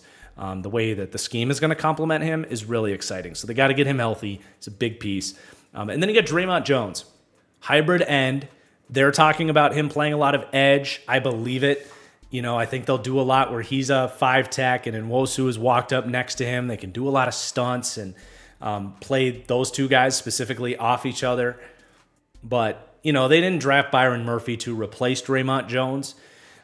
They drafted Byron Murphy so that Draymond Jones can be moved around. They gave him a lot of money, and I would say he just played up to his contract. He didn't exceed his contract, but he was an efficient rusher. He's a splash run defender, but as your 4th or 5th piece on a D line, that is the type of depth that, frankly, maybe 3 or 4 teams in the league have. And it's not even depth; it's just width. Like, they can threaten with 5 different bodies here, which with a coach like McDonald is frankly terrifying. So that's Draymond. And then Byron Murphy is, I think, at least out the gate, going to rotate with Jaron Reed, who we'll talk about a little bit later. But yeah, super talented 1st-round pick. You got all my draft analysis on him. He was one of my guys. Me and Danny Kelly in the interview rave about him. So it's almost redundant to keep going on about Byron Murphy, but it's just such a long list of strengths. He has incredible core balance. He's a two-way player. He can rush with power. He can rush with finesse. Because he's a little bit shorter, he's about 6'1", but he's so incredibly strong, and he's got such a good first step. He can just threaten angles of offensive linemen that they just aren't prepared to block. Getting at his hip pocket and ripping with bend, getting under his pads as a bull rusher. He really does have a lot of power that he goes to first as a rusher. And then he's got skill pass rush moves in his tool belt. He just didn't need to use them a lot at Texas. And that should only get better. He's got the potential for spin moves and swim moves and cross chops and all that stuff. He really could be one of those sort of Jeffrey Simmons, Quinnen Williams level impacts of a defensive tackle. I could not believe the Seahawks got him at 16. So the sky is the limit for him. Frankly, not a bad word to say about him, other than even the Quinnen Williams of the world can be a little bit slow out the gate. I'm not saying that's necessarily going to be Byron Murphy, but it's a really hard position to come into the league and dominate right away. I would say the majority of D tackles take a little bit to get there. So it's like he could burst onto the scene, but he also might take a year. You don't want to put too much hype on these rookies all the time. But you do have Leonard Williams next to him, who at this point in time is probably this team's best pass rusher. He's good for 3 or 4 pressures a week. He's not the most dominant guy. He doesn't really take over games too often, but he wins in a variety of ways. He's got a high motor. He's a two-way player. He never really has to come off the field. He's versatile. You can put him out as a 5-tech if you want. So in terms of being, confusing and multiple with this front, they're going to have some added flexibility with him as well, just as they do with Draymond Jones. But a really good football player. They got him back in free agency. Kind of, the fact that he hit the market, didn't get superstar money, and then came back to Seattle on good money. It's right in line. They gave a 2nd-round pick for him. It was a lot to give for him. There's been stages of his career where he's been a little overrated, but it doesn't, overrated doesn't mean you're bad, right? He's a very good player. I will say in an ideal situation, he'd be, a 2B, maybe even a 3 on your D-line. And right now, he is their most consistent, best pass rusher.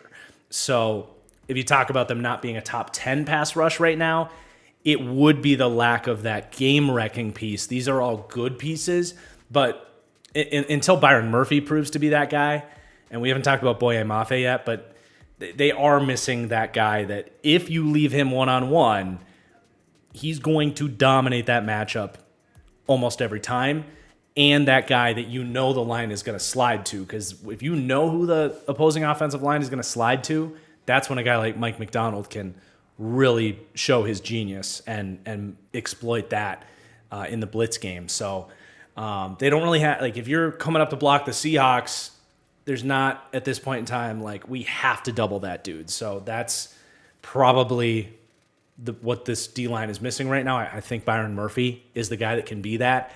And I don't think that's Boye Mafe as we transition to him. He impressed me. I was wrong about Boye Mafe. I had a 3rd to a 4th round grade on him. Look, I'm a Gophers fan. Just moved down from Minnesota. Boye Mafe was from the town I just moved from. So I had every reason in the world to like Boye Mafe. I just wasn't really impressed by him at Minnesota. In year 1, he wasn't impressive. But year 2, he definitely emerged as a good NFL pass rusher. His cross chop is legit. He can beat you with a cross chop twice a game. That's a good 2 pressures every game. And then he's got quickness to win inside. Honestly, where I still wish Mafe had more and why I don't think he's going to be much more than what he was last year throughout his career is I just don't see the power. I know he tested incredibly well and he has all these theoretical incredible traits. He is a skill-based pass rusher. He wins with really that cross chop is his move. And it's good. It's effective. You can be in this situation, a 3rd best pass rusher on this D-line or a 4th best pass rusher. That's totally fine, and that's a hit for a 2nd-round pick, right? But I do think he broke out last year, and I think he's going to be able to repeat what he did as a 45, 50 pressure, 7 or an 8 sack guy. I think that's a really useful piece, and it doesn't need to be a negative to say I don't think he's going to be too much more than that. But until I see the power, and I want to like this guy, but until I see him consistently threaten with power, he's going to be more matchup dependent because certain tackles are better at handling the cross chop than others. You know, his best games did come against the Panthers, Giants, the Cardinals, the Titans, made up about a 1/3 of his pressures and sacks, if not more. So, like, he ate bad offensive tackles because that cross chop, if you don't have the technique to handle it, you are going to get demolished by it. But does he have more than that? Not always. And that's where you get some of those games where he can disappear a little bit more. So I hate to sound like the guy that is, attaching to my draft takes. I'm sure there's going to be some people that say I sound like that, but like I said, I was wrong about his upside. He's emerged as a really good, I think 3rd piece for a defensive line. I will bet against him becoming more than this. And if he shows that power, or if he develops 2 other pass rush moves that he's dominant with, and he's consistently a double-digit sack, 65 pressure guy, more power to him, right? Go Gophers. But I actually didn't put the up arrow on Boye Mafe. I think this is going to be probably who he is, but we'll see. In terms of the depth, you got a bunch of other dudes, right? You got Jaron Reed, who I think, at least for the first half of the year, is going to rotate with Byron Murphy because they love Jaron Reed in this building. I know it's a new staff, but he's been, he's back for another stint with this team. Talk about guys that I was watching the film on this team and they just kept popping, and I wish I would have captured footage, but by the end of my film study, I looked back and I was like, man, Jaron Reed was making plays left and right. I wish I would have focused on him.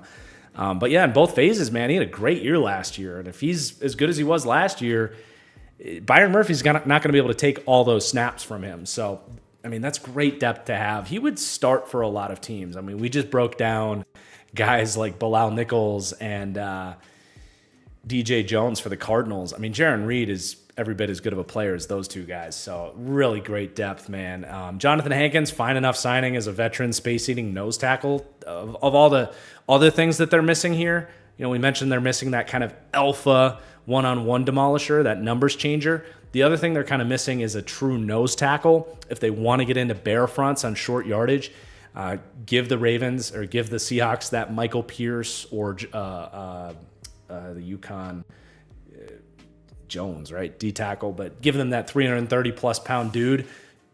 Jonathan Hankins can at least give you that while you hopefully find a younger player that can be that for you down the future. Then you got a couple of guys drafted last year, Cam Young, Mike Morris, going to be tough to find the field on the interior there.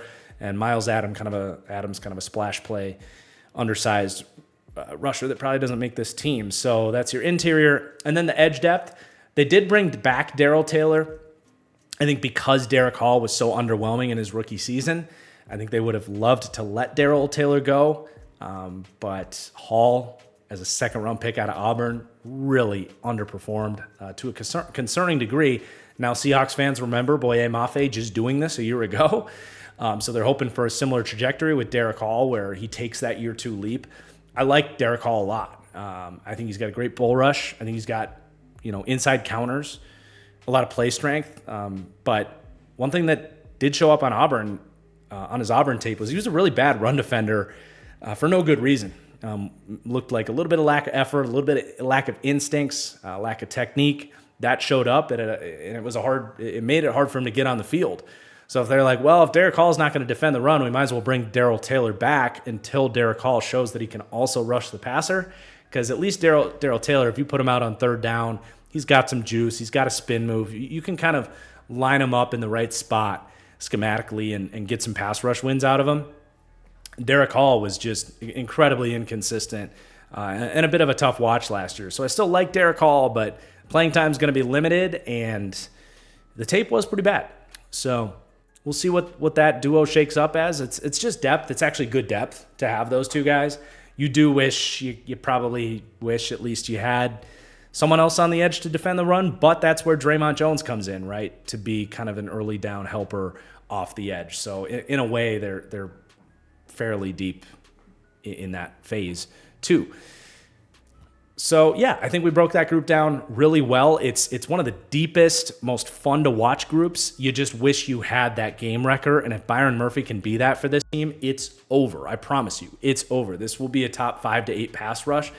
I think the second they get that guy that teams basically have to slide towards, because McDonald is so good at blitzing. If he knows which direction you're sliding, it's over. But right now, they need that guy first. And that's why they drafted him, right? Okay, to the next level with the linebackers. This is interesting because from what we saw in Baltimore, they put a premium on linebackers, right? And that middle of the defense was such a big part of what the Ravens did with that flexibility with Roquan and Patrick Queen and a lot of stuff they did with Kyle Hamilton. Then you look at the Seahawks roster, and they're not putting a premium on linebacker. They're taking a rather, chip it down the fairway type of approach with this group. And then as we'll look at the secondary, they don't really have that like Kyle Hamilton type. They could have brought Jamal Adams back to be that guy like the Titans just did with this same system, and they didn't even go that route. So this will be interesting to see kind of what the spine of the defense looks like here. But in terms of ranking this group, I mean, they ranked 30th for me at linebacker. They just kind of looked at the scrap heap, brought a couple guys in for cheaper one-year deals, and they're going to kind of just hope for a solid enough baseline and probably look at this room in the future, or hope a guy like Tyrese Knight develops, which is certainly possible. But I have them ranked 30th for linebacker, 22nd to 26th in terms of coverage, 26th to 31st in run defense, C grades across the board. I mean, it's just not a very exciting group. They signed Jerome Baker, 1 year, $7 million. He's a good cover linebacker, undersized. He's always kind of been that guy that can man up tight ends and running backs out of the backfield, decent enough zone feel, but has never taken that big step to be this like super instinctive, rangy zone defender. But he's coming fresh off of a pretty massive contract in Miami that he didn't really play up to. He's close to a liability against the run. He's a pretty good tackler, good sideline-to-sideline speed. So he's got his usefulness against the run, but certainly not someone that's going to be taking on guards in the trenches and pushing guys back at the line of scrimmage and being an impact run defender. But a good enough signing for what he is, right? I get why they brought him in, and I think he'll be fine for them. And then Tyrell Dodson makes a lot of sense as a compliment. He's been a backup in Buffalo, but when he's played, he's had dominant performances against the run. He's been around in Buffalo for a long time and clearly understands his run keys. I think he has shown a little bit more willingness to get nasty in the trenches. And then he's been a little bit more lacking in terms of that range in space, the athleticism. So it's a good 1-2 punch. They're here on 1 year kind of prove it deals for a reason. If anything, Tyrell Dotson actually probably has more upside to prove out in time just because he's never been a starter. But even though they rank very low, I don't think this is going to be a problem group for this team. And in general, I kind of like this approach where instead of bringing in a bunch of young linebackers out of college that don't know what they're doing, just bring in the guys that have been developing in the league, that you know what they are. They're not overly expensive, especially when you're trying to overhaul this entire kind of defense. Just bring in some vets that you're not really going to have to worry about and then deal with it later. And then I like backing that process up with a really talented Tyrese Knight. I wasn't sure that he was going to really be on other people's radar. I mean, he was like completely buried. He wasn't even on the PFF draft simulator, for example. He was one of the last linebackers I watched out of like 25, 30 guys. And I was like, after going through all these undrafted talents at that point, I was like, whoa, this guy's different. Like, he flies around. He was either first or second. I'd have to check my notes, but he was either first or second in PFF run stops, just all over the football field. Doesn't really know what he's doing in coverage. They didn't ask a lot of him in that department, but he's got the traits, man. He tested well, got the size, and I love putting him behind two guys on one-year deals that are veterans. Make Tyrese Knight earn it, but show confidence in him too as a fourth-round pick. A year 2, year 3 breakout for him, very much in play, especially with this coaching. So I really like that pick. Keep an eye on him for sure. Then they do have some undrafted veterans, really. John Radigan, Drake Thomas, Patrick O'Connell. I think those guys are all adequate depth in the event of injury, but nothing in terms of upside and long-term excitement. So there's your linebacker group. I appreciate the process, but they're not going to really make a difference for this Seahawks defense, I don't think. One of those types of groups. But let's talk about this secondary, which is honestly just a really fun group, man. And when you have one of the 3 most fun defensive backs to watch in the league, that's going to happen. And that's Devon Witherspoon. I mean, the question on Devon Witherspoon is really only how high is the ceiling. Year 1 was as good of a rookie corner season as you'll find short of Sauce Gardner. I mean, he was drafted with premium draft capital and completely lived up to it. Super sticky in coverage. Jair Alexander-like foot quickness, route anticipation, the ability to get his head around, find the ball, that elite combination of quick twitch athleticism and know-how at the position that is just so hard to find, that combination. And it was right there as a rookie. He did it from the slot. He did it outside. That's even more impressive that he basically did 2 positions. And then on top of that, he's already looking like one of the best run defending corners in the league. He plays like his hair is constantly on fire. I mean, he doesn't really have anything left to prove, but he plays every snap like he has everything to prove. I just don't really get why he's so good of a tackler and getting off blocks and playing in between in the trenches at 175 or 180 pounds, whatever he plays at. He looks tiny, but he does not play tiny.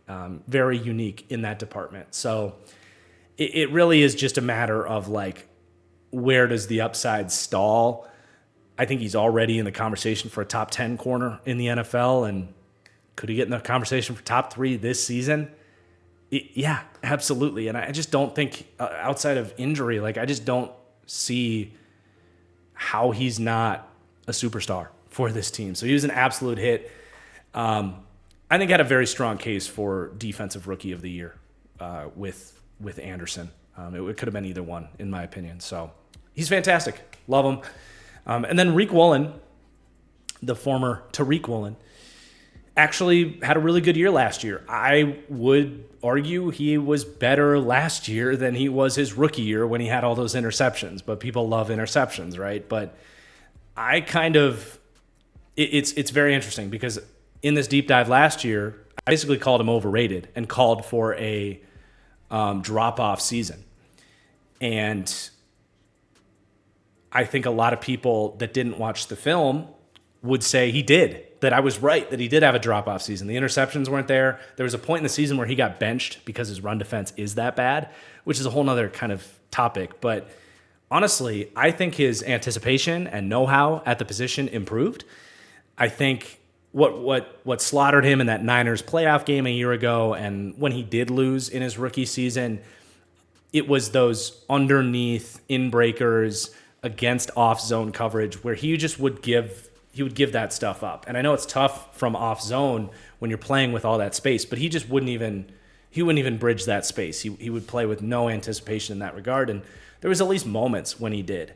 And I think his reaction time in man coverage was better too. So I actually walked away more impressed than I thought he would be by his year 2 tape. And that's why I put the up arrow on him, because to me, that's a sign that he's learning technique. He's getting better at the position. Yeah, the interceptions fell off. We knew that was going to happen. Interceptions are very luck driven, but the down to down coverage consistency, I think, got much better for Riq Woolen. So I'm not going to say it was perfect.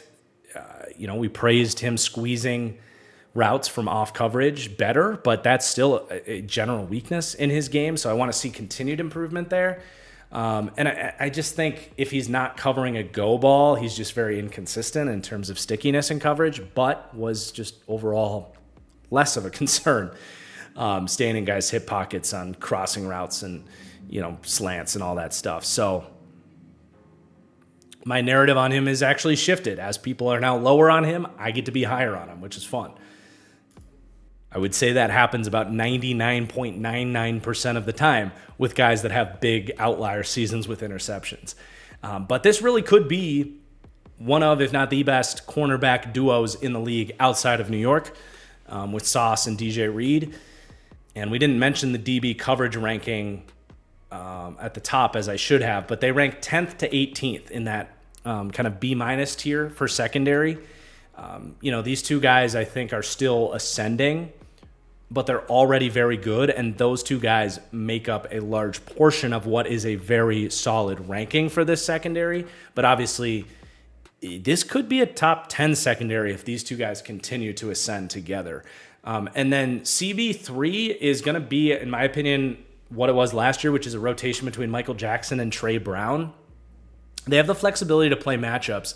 So Devon Witherspoon is this team's starting slot corner, and that allows them to play Michael Jackson and Trey Brown kind of on the outside when they get into nickel defense. So they kind of have that unique dynamic, and I expect they'll do the same thing because Marlon Humphrey's been that in Baltimore. So very seamless transition in terms of continuing to do that with Witherspoon, which I think is smart. But in terms of having a solidified outside corner to complement that, it is a question. I mean, Michael Jackson had a good year last year. He played about half this team's snaps and just didn't give up a ton. But you go back a year before when he started the whole season, he was kind of a liability. So it's hard to know exactly what you're getting from him. But he's smart, he's big, he's physical. I think if you have to live with him as your CB3 that rotates in on passing downs and rotates with a different type of corner in Trey Brown, who's much shorter and a man-to-man guy and more twitchy, you can kind of play the matchups and with a good coach that's going to look at this. Basically, if you're dealing with a big perimeter outside wide receiver, a guy like maybe a T. Higgins or something like that, it could be a Michael Jackson week. If the outside guy is a Jordan Addison or, I don't know, Jalen Waddle maybe, I don't know, like a smaller outside wide receiver, that might be a Trey Brown week. But both those guys are very capable CB3s, low-end starting caliber guys. Trey Brown hasn't played quite as much. He probably has more upside than a guy like Michael Jackson, so maybe he takes that job and becomes a really solid CB3 for this team. I'm not necessarily predicting that, but I did like Trey Brown coming out, and he showed some flashes last year that could lead you to think that could happen. He was just really inconsistent, so something to monitor there. But honestly, I like this rotating those two guys for now, high floor options that you can play matchups. And then, dude, Nehemiah Pritchett is like perfect for this system. And DJ James is fun too, but Nehemiah Pritchett specifically, I had a 3rd to a 4th round grade on him. I thought he was one of the more underrated players in this entire draft class. To me, I watched his film at Auburn, and what I saw on tape was very similar to Rasul Douglas, that off-zone, super high IQ guy with his eyes on the quarterback. someone that's a little bit stiffer in terms of man-to-man ability. And because he played so much off zone at Auburn, he didn't get to show off his speed so much. So I just assumed he was a little bit slower on film. But then he came out and ran a 4.35. And I was like, oh, that's in there? I mean, once that happens, it's like, there could really be something here in Nehemiah Pritchett. Especially in this system that's really all about zone coverage and pattern matching and jumping routes as another guy. Like, there's honestly a little bit of Reek Woolen similarities with Nehemiah Pritchett. He's not quite as tall, but similar skill set. So for him to potentially emerge, I don't know if it's going to happen this year over Jackson and Trey Brown. I wouldn't say that's impossible, but he is the perfect fit. I love this pick. John Schneider picked a bunch of my guys in this draft, and he was one of them. And then DJ James was kind of like, why not? 6th round. He's super twitchy. I think he's too small to start in the NFL. I really do. He's way too slender, specifically. But as a dime corner and a certain matchup guy, depth in the secondary and a special teamer, sure, why not? So, I mean, that's 6 deep. You still have Artie Burns as well. It's a really deep group. You just have minor questions on the CB3 spot, but you're not really too worried about it. And then in the safety room, Julian Love made the Pro Bowl last year. Seahawks fans are going to attach to that. He shouldn't have made the Pro Bowl. I mean, Antoine Winfield did not make the Pro Bowl. That's all I need to say. So take your Pro Bowl, shove it up your ass. Antoine Winfield was a Pro Bowler, not Julian Love. But I like Julian Love. I liked him a lot coming out. I thought he had a really good season. He impressed me on tape in kind of his first full year being trusted as a safety. It's weird for me to be like talking down on Julian Love, but it's just the Pro Bowl just makes me go nuts because there's no way Julian Love had a better year than Antoine Winfield. Like, literally, what are we doing? But anyway, throw that out, and you ended up with a really good season with him as he was kind of they gave him a mid-range free agent deal. He was a kind of a third safety because you had Quandre Diggs, you had Jamal Adams. He was kind of in and out of the lineup, then a starter, but they were figuring things out as New York has been doing with him. I mean, he came into the league as a slot corner, so it is kind of a tough balance in terms of like, is he trending up or is he kind of battling against too high of expectations after receiving that Pro Bowl tab? But there's just a lot to like. He is not the biggest guy. He's not the biggest guy in terms of like run support, but sticky coverage. They're gonna love him in this system. He's gonna be a really good player. And then Rayshawn Jenkins, I'd like Rayshawn Jenkins a little bit if they used him like Kyle Hamilton. So we'll keep an eye on that. Put him down in the box, use his size, use his length, let him swat balls, blow up screens, blitz off the edge. There's a world where he actually has kind of a career year in that role. I mean, anytime you're talking about a 215-pound, lengthy, athletic safety, you can do a lot of the stuff Kyle Hamilton can do, but he just doesn't have the instincts. He's not the overall football player that Hamilton is. If he's your number 2 safety, that's not great. I mean, Jacksonville is getting rid of him for a reason. He's just not a consistent or instinctive coverage player. He's just an athlete out there. So for him to be really your only other safety, it's a ding on this secondary. They'll work around it, but in time, you're going to want another safety here. And I do wonder, like, there's still some safeties out there. If they did bring in, like, Justin Simmons and then use Jenkins in that big safety spot, yeah, this is a top 10 secondary easily. So, that's the biggest question mark there, along with just, like, how high is the ceiling on Witherspoon and Reek Woolen as they continue to prove themselves? And then, if those things fall in and you're just dealing with Michael Jackson and Trey Brown in a rotation, this can be a top 5 to 8 secondary this season. There's just some things that need to sort themselves out. So it's a really good group. We do have to mention the safety depth. You have Kobe Bryant. To me, he's just a backup defensive back. He can play slot. He can play strong safety. He's not a great run defender for that. If he's going to be a starting slot or be a starting safety, I just don't trust him in that role. He's not a twitchy enough guy to be a cover corner or anything like that. But he's a smart player. He's a good guy to have in the locker room, but just limited. And then Kayvon Wallace, I would keep an eye on just because right now they don't have any other safeties. He had a good year last year. So he was a 4th-round pick for the Eagles. They had let him go a little early. The Cardinals picked him up. He played well for the Cardinals, but they, for some reason, let him go. And then the Titans signed him, and he played really well for the Titans after they traded away Kevin Byard. So his tape is good, but clearly there's something going on where the Eagles gave up on him quick. The Cardinals gave up on him way too, super quick when they needed talent in the secondary. The Titans didn't want to keep him around. So there's something going on there. I don't know what it is. Maybe somebody knows. But the talent, I think, is pretty good with Kayvon Wallace. So keep an eye on him. And then Jarek Reed as well was a 6th-round pick last year with a lot of athletic traits. Kind of making a conversion to safety a little bit. Was more of a slot player. So, he's there. Can get in the mix for backup and special teams work. But yeah, it's a really talented defense, man, especially in terms of pass defense.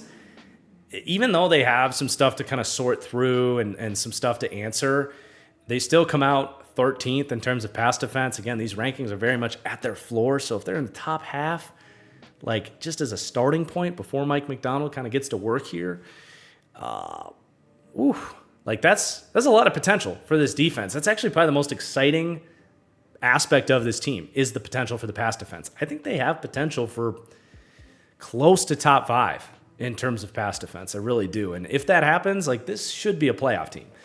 But it's just a matter of how does the pass rush all come together? Is Byron Murphy that impact year one? Do Reek Woolen and Witherspoon continue to get that arrow pointing up? But yeah, it's looking good there. Run defense, it's they're just kind of solid across the board. They don't really have any difference makers. Their biggest difference maker is Devon Witherspoon, but that's kind of counteracted by something we didn't really talk about with Tariq Woolen, where he is arguably the worst run defending corner in the league. Teams will just run right at Tariq Woolen. It's pretty crazy, and he struggles to tackle in space. He lacks effort in space. He lacks play strength. He doesn't trigger against. It's just really hard to watch him against the run. That's why he got benched last year. So, the strength of Devon Witherspoon is partially counteracted by the fact that you have this active liability out there on the perimeter. So there's that. But then, linebackers average, run defense for the D line is average. You're not getting a ton from the safeties. So it's really just good coaching for a pretty mediocre group. And that puts you at 27th for run defense. But it is a B- grade. They're not, there is a gap from basically 27 here for the Seahawks down to 17th. They're very tightly ranked. The Seahawks just came out towards the bottom of that cluster, but it still should be okay against the run. It tends to be how it goes in the NFL, where you don't notice a huge difference from 16 to 28 or so. And then there's 3 or 4 run defenses at the bottom where it's wow, you were getting gashed every week. And the goal is just not to be one of those teams. I think the Seahawks can avoid that. We are going to talk a little bit about the special teams here before we get to the schedule and then bring in Danny Kelly to talk some Seahawks. But they came out ranking 18th for my special teams formula. I think they could probably be better than that, honestly, for 2 reasons. They made the change at special teams coordinator, hired Jay Harbaugh. And one of the things dragging them down last year was that PFF team grade, saying that basically their kick coverage unit had some issues. So if they can clean some of that stuff up, figure out the new kickoff rules, and then also their punter grade, we're just looking at the objective metric there, the PFF grade over the last 2 years to come up with that. Michael Dixon is a bit of an outlier there because his 2022 season was by far the worst year on his career. Otherwise, he's been kind of a top 5-ish punter, so you expect that to be closer to that. So special teams, you think, can probably be more above average this year. I think it'll certainly not be an issue for them. The only thing is Jason Myers can be a little streaky at times, so I just hope that doesn't show up for them in the field goal game. But let's rehash the strengths and weaknesses here. So for the strengths of this team, skill players galore. Playmaking talent is not a question mark for this team. Defensive coaching, we fully expect to come in right away and be an impact. The diversity of this pass rush is going to be really fun. A good cornerback duo to build around in the secondary. Those are all big strengths. Weaknesses, Offensive line, the biggest question mark for this team by far. They've got to get that patched up. And then the newbie offensive play caller. What does that look like? Do things flow offensively? And then defensively, there's not a ton of roster questions. I mean, the linebackers are very mid. And then that kind of lack of a game-wrecking pass rusher is worth noting. It's more of something that could hold them back from being an elite pass rush as opposed to something that's going to like hurt them because they have so much depth there. But I do think it's a fascinating note on this team and why they drafted Byron Murphy to hopefully be that guy that opposing offenses have to focus on. And then everybody else can do their stuff around them. And then the schedule, it's a tough schedule. They're in the NFC West. They have to play the AFC East. And they have to play the NFC North. It's the same deal the Cardinals had to deal with, and a little bit more because they have a third place schedule. And with that, their over-under actually comes in exactly where the Cardinals was in the last episode in this division, 7.5. Their Super Bowl odds are right in line with where we have them, 22nd. So I'm actually technically above average on this Seahawks team, though I think there's going to be more people that think that they are too low in these rankings, so it's a tough balance there. But yeah, with this schedule, it's tough. I would not bet the under because I love their start. They get Denver, they get at New England, they host the Giants week 5. Got to take care of business in those games. If they don't, they're in trouble. It'll actually be pretty telling on their season. Those are like must-win games early on. So you really want this team to go 3-2 in the first 5 because things pick up. You got the Niners a couple times within 6 weeks. You got to go to Atlanta. You got Josh Allen coming to town. You got Matthew Stafford coming to town. Like, that's a gauntlet right there. Then you got, the bye week. There's that at San Francisco. It's not the worst schedule down the stretch, but it certainly isn't easy, right? You get Arizona at home. Great. Got to take care of a tough division game against a scrappy, really explosive Cardinals offense. That's, you would rather play the Cardinals earlier in the year than in the second half of the year twice when they're figuring things out as a young team. But you got to go to the Jets. You got Green Bay coming to town. The Vikings have not been revealed yet, but you do get them at home. You like that. Then you got to finish up at Chicago, another young team that, week 17 might be hitting their stride, and then at the Rams, week 18. So it's just tough, man. When your schedule is challenging like this, it can set you back a little bit. So I would stay away from betting on this Seahawks team. I think they'll be fun enough to watch that you don't need to gamble on them. I would lean towards them getting to 8 wins. I would, if you put a gun to my head and made me bet this, but please don't do that. I don't want to bet this. It's a tough line. But don't go anywhere. We're bringing in Danny Kelly of The Ringer. It's a great interview. You're not going to want to miss it. So thank you, Danny, for coming on, and let's roll it. And now I am thrilled to welcome into the Seahawks Deep Dive a first-time guest for the series, Daniel Kelly of The Ringer. You prefer Danny, I take it, with the chuckle. Yeah, my mom calls me Daniel, and that's about it. But you can call me that if you like. No, I'll go Danny. I mean, DK. I know some people might have expected DK Metcalf when they see that. It's not quite the same aesthetic, but it's good to have you. Danny's over at excited. Yeah, absolutely. Guys, Danny is making amazing content year round. The Ringer Fantasy Show, the ever entertaining fantasy show with you and Heifetz, but also one of the people to follow for sure for draft content for all you guys too. So make sure you're following Danny. But one of your own Seahawks fans. Danny Kelly is a Seahawks fan. Born and raised, Danny, or I mean, more or less. I grew up in Bellingham, which is about an hour and a half north of Seattle, so in the area. Been here pretty much my whole life. So yeah, big time Seahawks fan. And I started out covering the Seahawks early on in my career for Field Goals, which is the SB Nation Seahawks blog. So I'm not as focused on the Seahawks purely anymore, but obviously still a huge fan and still follow them really closely. Yeah, that's a fun part of this series is, we bring in some guests that cover kind of the league at large at this point, but it's always fun to kind of come back home and talk about your team. So Yeah. Let's get into it. So my first question for you is obviously the big change in head coach. No more Pete Carroll.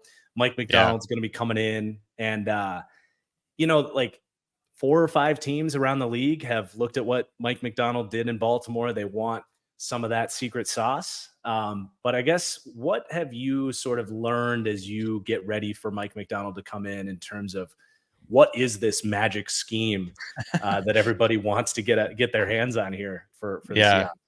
It's interesting because I feel like the way that I would define his scheme and the way that it's been sort of described to me and some of the big tenets of it is not like anything new, really. It's basically the idea of getting pressure with 4 people, getting pressure without blitzing, which is sort of like an age old Right. concept, obviously, like idea.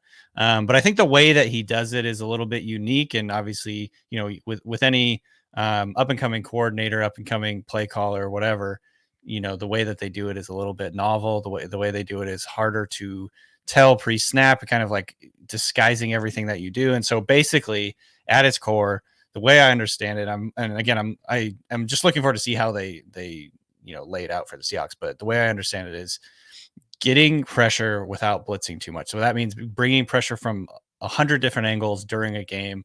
Having your defensive lineman drop back and having linebackers blitz, having corners blitz, having a nickel blitz, or whatever it is, making it really, really difficult for the offense to tell where the pressure is coming from, and then also having enough guys back in coverage where it's not like you're risking a lot to bring that pressure. So they call it he's referenced the term the illusion of complexity a lot, and that's I think what I'm sticking to. It's basically like, we're going to bring 4, but you never know who those 4 are going to be, and we have all these different playmakers who can pressure and who can blitz and who can cover, and everybody's athletic, and you never really know, and the offensive line never really knows where the pressure is coming from. It just makes it very difficult to game plan for, I think, and adjust to during the game.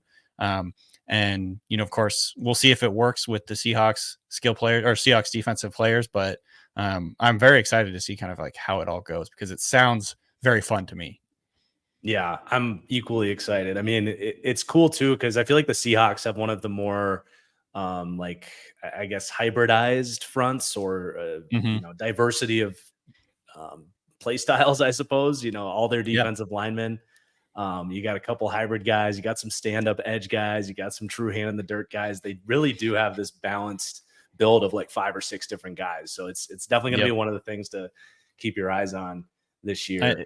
I would say, and to add Go to ahead. that, it's just interesting that over the years, obviously Pete Carroll started out as a 4-3 guy, and then over the course of his career in Seattle, they did bring in a lot of 3-4 type players, and he always said that. Like Right. sometimes he said, "Oh, we're playing a 4-3 with 3-4 personnel," and then over the last few years, they've kind of leaned on that a little bit more. Brought in guys that are generally speaking kind of like considered 3-4 type of players, and there's already talk this offseason about Draymond Jones, who last year was like mainly a defensive tackle. He's going to be playing on the edge a lot more because they've got, bigger, beefier guys that are going to be manning the middle. They just drafted Byron Murphy. So there's going to be a lot of movement, versatility, flexibility, like you said, from that defensive front. Yeah. So I only had one more defensive question before all the offensive questions I have for you. So why don't we talk a little bit about Byron Murphy? Yeah. You're a big draft guy. I was wondering kind of like what was your sort of grade on Byron Murphy and what was your reaction when the Seahawks ended up getting him at 16? I did not think they were going to be able to get him at that point. I remember there was a lot of talk prior to the draft about him going in the top 10. There was like top 8 discussion. I think that was kind of like the Bears were circled as a team that might be taking him that early. And so I never thought the Seahawks would be able to get him. I had him ranked 13th overall. And so he was one of the blue chip type players for me in this draft. I think, obviously he's a little bit undersized, but that's more the norm, I think, now for some of these top tier defensive tackles, because you have to have a guy that's explosive. You have a guy that's shooting a gap, getting to the quarterback really quickly, because we have so many schemes now where the ball comes out. Quarterbacks are able to deal with pressure by just getting rid of the ball quickly. And so you have to have those guys that can really close the gap on the quarterback really quickly. He plays with power. He plays with twitch. He can, go laterally from gap to gap and kind of move around the defensive front and in the like twists and stunts and things like that. So I think he's got a ton of versatility, ton of athleticism, got good length for his size. And I'm just, again, I'm excited to see kind of how he's deployed, because I think he can play just about every position on the defensive line. He did play a few reps, I believe, at the edge for Texas. Yeah. Not like it was like a big thing that he was doing, but he has that twitch and athleticism and movement skills to do that. And so I think he's going to be a big part of what they do early on, because he has that versatility. And I've heard from John Schneider, the Seahawks GM, that he was like a big time get for McDonald, because McDonald thinks that Murphy can play in his defense right away and be a big part of it. I actually comped him to Justin Madubuike before the draft. So he is kind of the new Madubuike for McDonald now. And I think it worked out really well for them. Yeah, so many parallels. I love that comp, and it's just funny to hear you talk about him, because it's the same way I found myself talking about him, where it's like you don't run out of like good things to say about him, because you go through all the pass rush stuff, and there's like a million different things he can do as a rusher, because like you said, he's got power, tons of upside in the finesse game as well. But then like you stop short of like his run defense, where he's actually really good too. So yeah, I was stunned that they got him at 16. Stunned. So congrats, I guess. Yeah, everyone in Seahawks land, at least for what I saw, there's always a few people that are like, maybe a defensive tackle is not the right pick at that high in the draft. But I think, the way the NFL is going, and his particular style of defensive tackle, where he can play multiple different spots. He's not just a run defender, obviously. Like you said, I remember there was a few plays where he was just dropping his weight, setting his heels and taking on double teams, not really budging. So he's, he can run, he can play the run too. That's not his specialty. He's definitely, more of a pass rushing type defensive tackle, but he's good enough to leave out there on all three downs. Yeah, absolutely. All right, let's talk a little offense. Geno Smith back for year 3 here. I haven't actually had a lot of conversations with like a Seahawks fan about Geno Smith, because he had one of the more like memorable out of nowhere breakouts. So I guess it's kind of a 2-part question. So I rank all the players in this series. So I have Geno as the 18th ranked quarterback heading into the year. So part 1 of the question is, do you think he exceeds QB 18? Or is that on the nose, or is he worse than that? And then the second part of the question is, like, in your heart of hearts, how long do you think he's going to be the quarterback in Seattle? Tough question. I'm putting you on the spot. I mean, for the first part, I think ranking wise, the top of my head, without doing like an actual ranking for myself, it sounds about right. I might maybe end up like 1 or 2 spots higher on my ranking than yours, just because I think he's a really hot button topic among Seahawks fans. And he's like, there's a lot of people that think he's not very good, that think he's just like Seahawks settling for like a middling guy. And then there's also a contingent, which I would probably be more a part of, that thinks he's a really high level player and a type of player that can take them to the playoffs and make some noise in the playoffs. I don't think he is of that tier of quarterback. And again, you're getting into like really nuanced discussions. I don't think he's in that tier where it's like this is the type of guy you're going to build a franchise around. He's going to lead you to a Super Bowl. He's going to carry your team to a Super Bowl. I don't think he's that tier of quarterback. But I think he is in that range where, you're talking some of the highest paid quarterbacks in the NFL, some guys that can really cook in the right system when they have a good supporting cast and they have a good, some good skill players and a smart play caller. Like, these are the types of quarterbacks you can win with. I think he's securely in that tier for me. And I know, some Seahawks fans will disagree with me there, but so I think that leads to the second part of that question, which is how long will he be the Seahawks quarterback? I think for the long term, at least for the next few seasons, unless, they completely tank and fall apart this next year, and then they get into the top 5 of the draft and there's an opportunity to draft a quarterback there. I just don't see that happening. I think the Seahawks are going to be a little bit better than that. I think that they're kind of in that range where, it's going to be hard to get another guy that's better than Geno. And so for the next few years, Geno's going to be the guy. I don't think Sam Howell is that guy personally.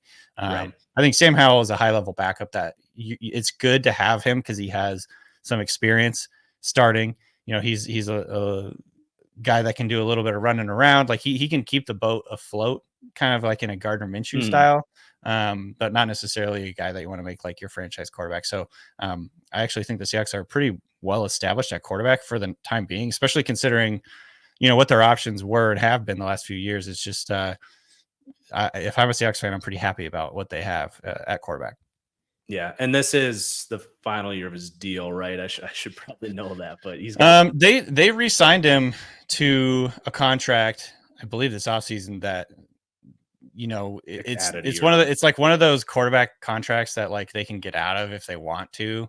Yeah, but he's locked not set in. for free Sorry, agency I think they after this signed year. him off last offseason. Then they reworked his deal this offseason that basically gave him more money up front. And I think it made his cap hit bigger this year, and then kind of gives them flexibility going forward. So there is the thought that this could be the last year with the Seahawks, and I think they're giving themselves the flexibility in 2025 and beyond. That's kind of like, if you look at their entire roster, they have like very few players that are getting paid big money after this year. It's like they're basically setting up not a hard reset, but basically they're setting themselves up to have a ton of flexibility 2025 and beyond, which makes a ton of sense. They got a new coach in here, new systems, new scouting stuff. I mean, obviously much of it is the same with Schneider, but they have to match the scouting with the new coach and his schemes. And so there's going to be, certainly a lot of, I think, turnover the next few years with the Seahawks, just because they're sort of switching everything. But the way I understand it is like Gino, the money he's making is pretty locked in this year. And then after that, there's like ways that they can get out of it after that.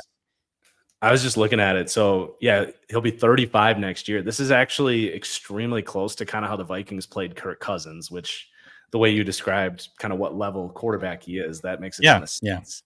And they just kind of went year to year, and as long as he's playing at that level, they're not going to be rushed out of there unless he, tears his Achilles and right. And find the right window to do it. I think when they signed him too, when they gave him that extension, I was like a little surprised he didn't get more, because his contract is certainly, I think, falls into the team, favoring the team a little bit more than the players. And so I was a little surprised that happened, but I don't think there was like a ton of competition league wide. And he's always been the type of guy, and he says this all the time, like he's willing to bet on himself. And so, maybe it does turn out like he kind of turns into like a Kirk Cousins style, hired gun down the stretch of his career, where he's like, playing on 1-year deals, playing on franchise tags or what have you, and kind of like taking it year to year. But again, to like wrap it all up, I do think he is a high level quarterback, or at least a high level above average starter in the league. I don't think he is a franchise cornerstone, elevate the franchise, elevate the roster type of player, but he's good enough to get them to the playoffs and do some damage if they have a sports system around him. I think you could say the same about like Jared Goff, or, any number of like Kirk Cousins, another one, any number of these veteran quarterbacks that kind of fit into that category. Yeah, totally fair. All right, let's talk about the offensive line a little bit. I guess the way I wanted to phrase this to you is the starting, projected starting center and projecting starting right guard are two rookies from last year, Olu Oluwatimi and Anthony Bradford. So the question is, on a scale of 1 to 10, a panic meter, how high is the panic meter on those guys being starting linemen for you? Panic is, I don't know if I'm panicked. It's probably like a 6 or a 7. I think it's more just like a total uncertainty about what's going to happen with the Seahawks. I don't even know if those guys are going to be the starters, to be totally honest. Like, they drafted Christian Haynes in the 3rd round. I think he has a chance to come in and win the starting job at right guard. And I thought he was another really good pick for them in the 3rd round. I thought he would go a little bit earlier than that. But like the name of the game for the Seahawks offense this year is going to, for me, just find some guys that'll have a little consistency, because last year they were just rotating. There were so many different offensive line configurations throughout the season. They had a ton of injuries, a ton of guys that were banged up. I think on paper right now, the Seahawks offensive line looked pretty bad, but I think if they can find some guys that can kind of settle in and start being starters, start giving them some consistency week in and week out, this can be like a okay offensive line. It could be a solid offensive line. I like Charles Cross at left tackle. I think he has the potential still to be one of the better left tackles in the league. They went out and signed Laken Tomlinson in free agency, which gives them a little bit of like veteranosity at left guard, like on the offensive line, because they got a lot of young guys on the line. And then they also signed George Fant, who gives them a little bit more depth at tackle. So, again, I think on paper, no one's going to be super excited about what the Seahawks got going on at offensive line, but they do have some options. I think that they can kind of like find 5 guys that'll settle in and give them sort of like, mid-level offensive line. Hopefully Yeah. that's like kind of what I'm hoping for. And I think Gino can work with that. Yeah. I like Nick Harris too. That was a nice pickup too, Yeah, yeah. because he was poised to kind of have that big year in Cleveland. He goes down for the year, and then former Seahawk Ethan Pochich just took that job and ran with it. So it'd be kind Yeah. of funny to have that come full circle with Nick Harris getting the Seahawks center job. Would be a fun narrative for the Yeah, O for sure. line nerds out there. Um, so I do want to ask you some fantasy football questions, because I know that's been a big focus for you leading up to the Yeah. season, Yeah. podcast and everything. I was looking at some ADPs, and Mhm. one that stood out to me: Jackson Smith and Jigba is currently getting drafted 5 spots ahead of Tyler Lockett. Yeah. Wide receiver 46 for JSN and wide receiver 51 for Tyler Lockett. I guess what's your take on that? Do you think JSN's going to take the wide receiver 2 reins, or is that crazy? Is Lockett yet again this guy that's just going to produce? I know. Yeah. I think it's a really tough question because I think over the years people have sort of been like projecting Lockett's decline, and it's been one of those things every year we talk about it, then he just keeps being really good every year. Um, I but at the saw an same time, article.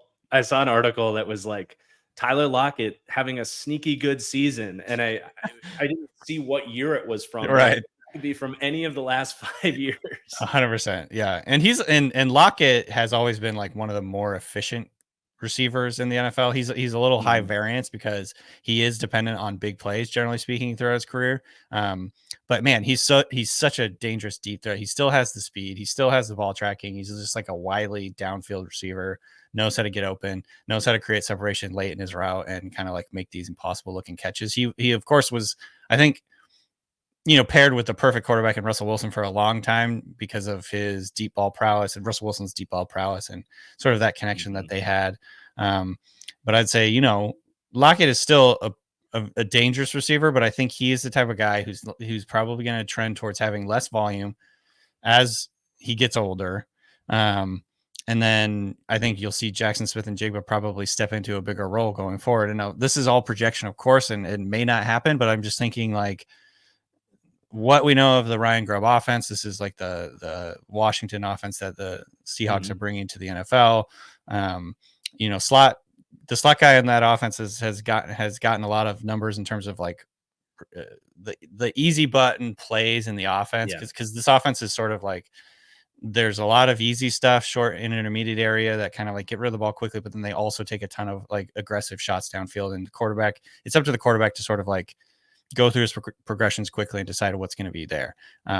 And I think Smith and Jigba has an opportunity to be sort of the easy button guy for this team in the short and intermediate area. Of course, he's a good separator. He's a good route runner. He has really reliable hands, and he has a little bit of run after catchability. I think he's one of those guys who's not like, he doesn't stand out in one particular area, but he's just like good Yeah. at a lot of things.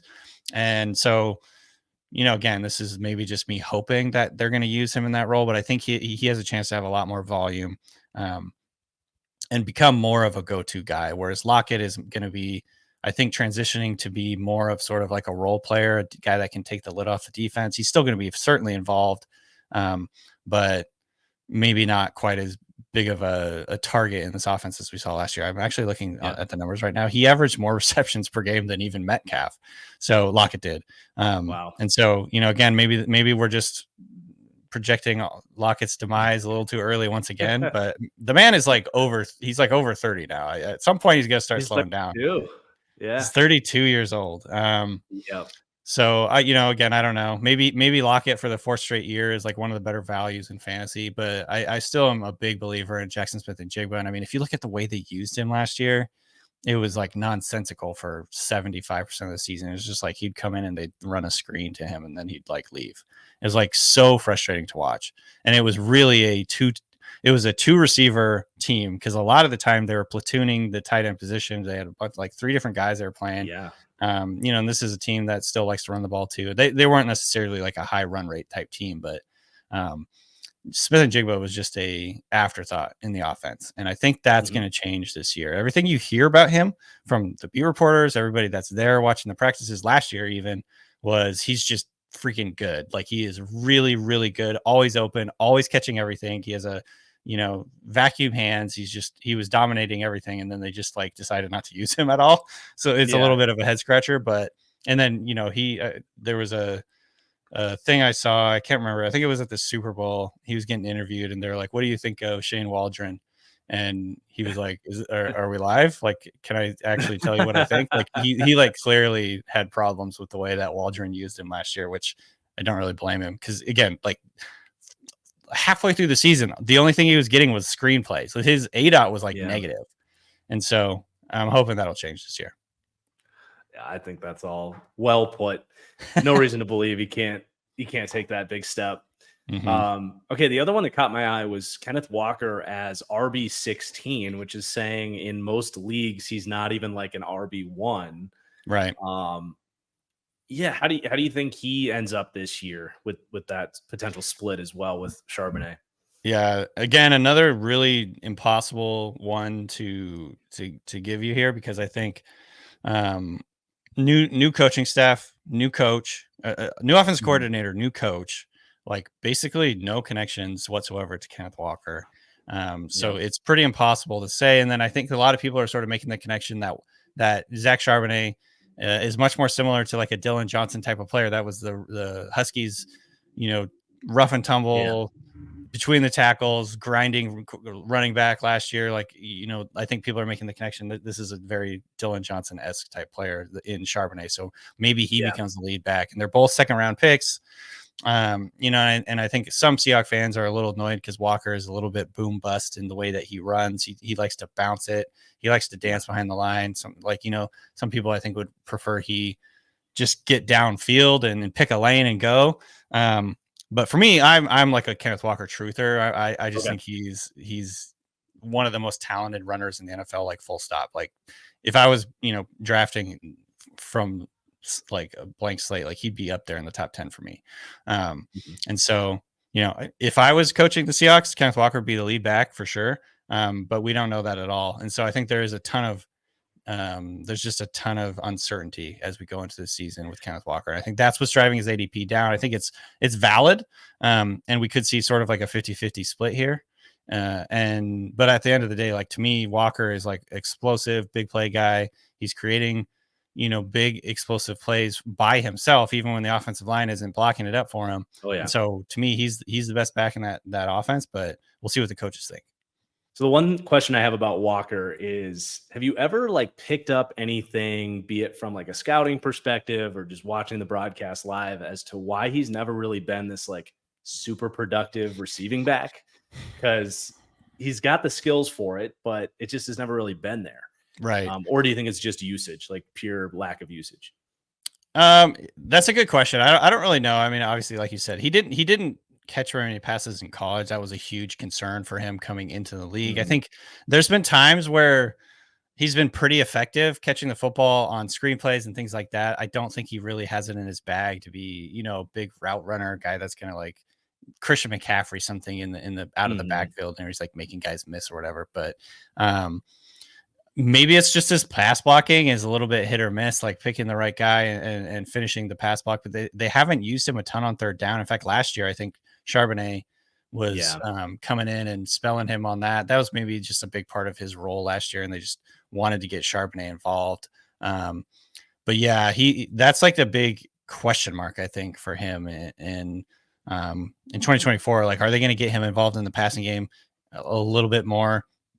I know Ryan Grubb, the Seahawks offensive coordinator, did a lot of stuff with screen game in Washington. So there's a little bit of like potential intrigue there that they get him going in that. Because again, like he's so good after the catch. He's so elusive and makes guys miss. He makes it so hard for people to tackle him that I think that there'd be a little bit of meat on the bone as a receiver.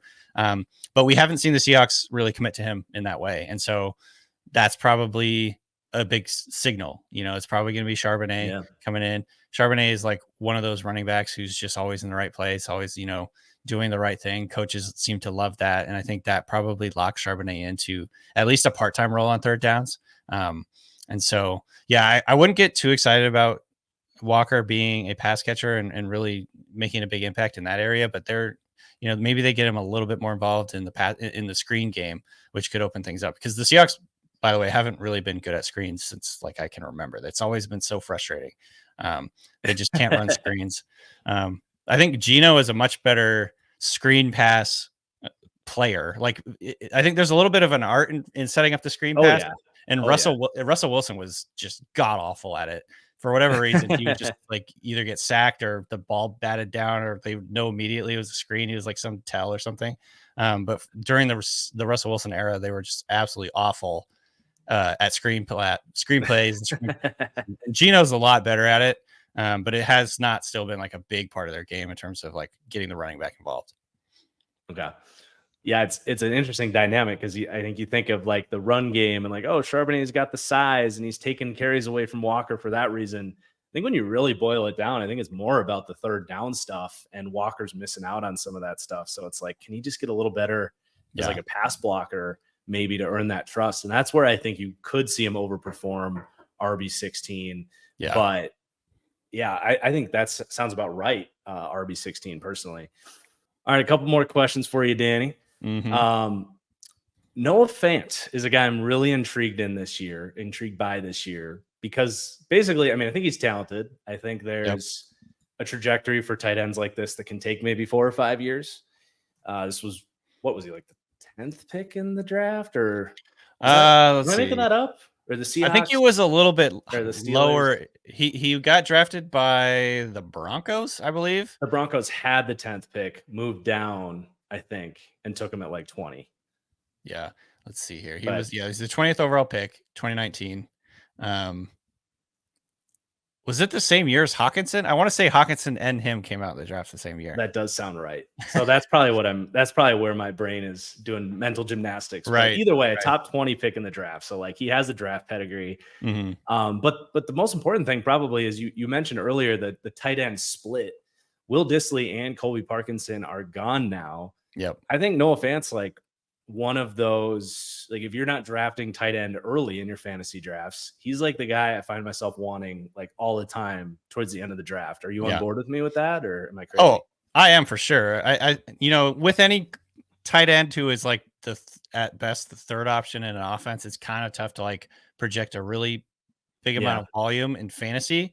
But when you get into like past like the 11th or 12th or 13th tight end in fantasy, when it comes to those guys, it's like beggars can't be choosers. I think he has a lot of things kind of like lining up for him. Number one, like you said, he was in a huge 3-way rotation last year with Will Dissly, Colby Parkinson. Both of those guys got paid pretty well in free agency to leave the Seahawks. And so, just from a standpoint of like, he's going to be playing more snaps this year. That is absolutely essential for any fantasy player, is to be playing like 80+% of the snaps. Like, please God, just get him on the field and let him do his thing. And so, I'm very, very excited to see what he can do as the guy, as the tight end in this offense, because last year they were just rotating him in and out. You never really knew who was going to get targets. Colby Parkinson was the guy they targeted a ton in the red zone just because he's got that size. And I like Parkinson. Dissly was really good before he got multiple really terrible injuries. So I think they're both good players. And so the Seahawks weren't necessarily just stupid for playing all of them. But now, Fant got a relatively big money deal to stay. They paid him too, which is important. Yeah, they paid him a good chunk of money for 2 years, I believe. It seems like he's going to be a big part of their offense. That was the guy that they wanted to keep. That was the guy they focused in on.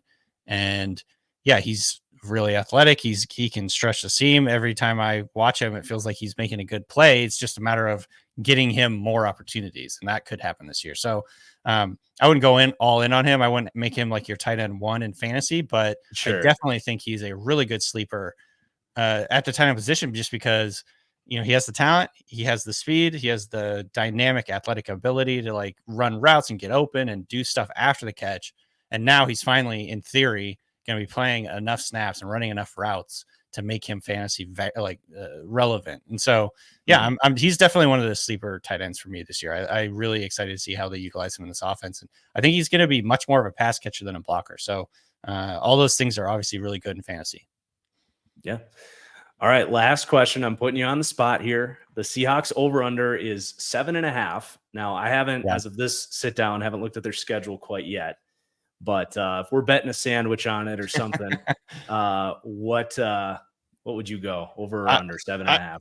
I'm going the over. And I want to preface this like I'm not saying this from a point of view as being a homer. I just think that they're too good to be a 7.5. Like 7.5 is a little bit weird to me that is their over. Yeah, I agree. I think there's a ton of uncertainty with Mike McDonald coming in, of course, but I think if he could make that defense even average, this is a defense that's been just downright bad the last few years. And if he can make that defense even average to just change things up and make it a little bit harder for opposing offenses to run the football, they could really make a good jump on defense. And with an already good, like solid offense, I think that makes the Seahawks a contender in the NFC West. It's a really tough division.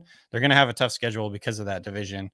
But at the same time, I think this is a team that's being severely underrated coming into the season just based on the win totals. Like they have the same win total as the Cardinals, I think, the last time I looked, which is just a little insulting. I think it is. So, again, I'm a Seahawks fan, but I think this is a team that's much more ready to compete this year than I think most people are making them out to be. All right. Well, thank you so much for your time, Danny. Yeah. Good luck to your Seahawks. I see that you guys are doing a live show in Seattle. Yeah, we're doing a live show in LA at the end of the month, July 30th, and then we're doing another live show in Seattle on August 21st. So if you're in either of those cities and want to come check us out, come hang out. It's really fun. You can get tickets. Just go to the Ringer and look for tickets, and they'll give you the link to our show. So yeah, check it out. Yeah, very fun. Hopefully there's a few Seahawks fans here that go to watch you guys live. But yeah, thanks again for your time, and thank you everybody for watching. We'll see you all later. Peace out. Thank you everybody for watching another deep dive here. We'll be back within a few days for another deep dive. Make sure you are followed, not just on this channel, but following my Twitch, twitch.tv/thatfranchiseguy. If you hadn't heard, the new college football game is out. We're going to be streaming my Charlotte 49ers dynasty throughout the coming weeks. You can also follow my YouTube channel, TFG Plays, for that. So just a little update on the gaming front. But other than that, thank you so much for watching. Drop your comments down below. Is this too high, too low on the Seahawks? Please do hit that like button on the way out. And we'll see you soon. Peace out.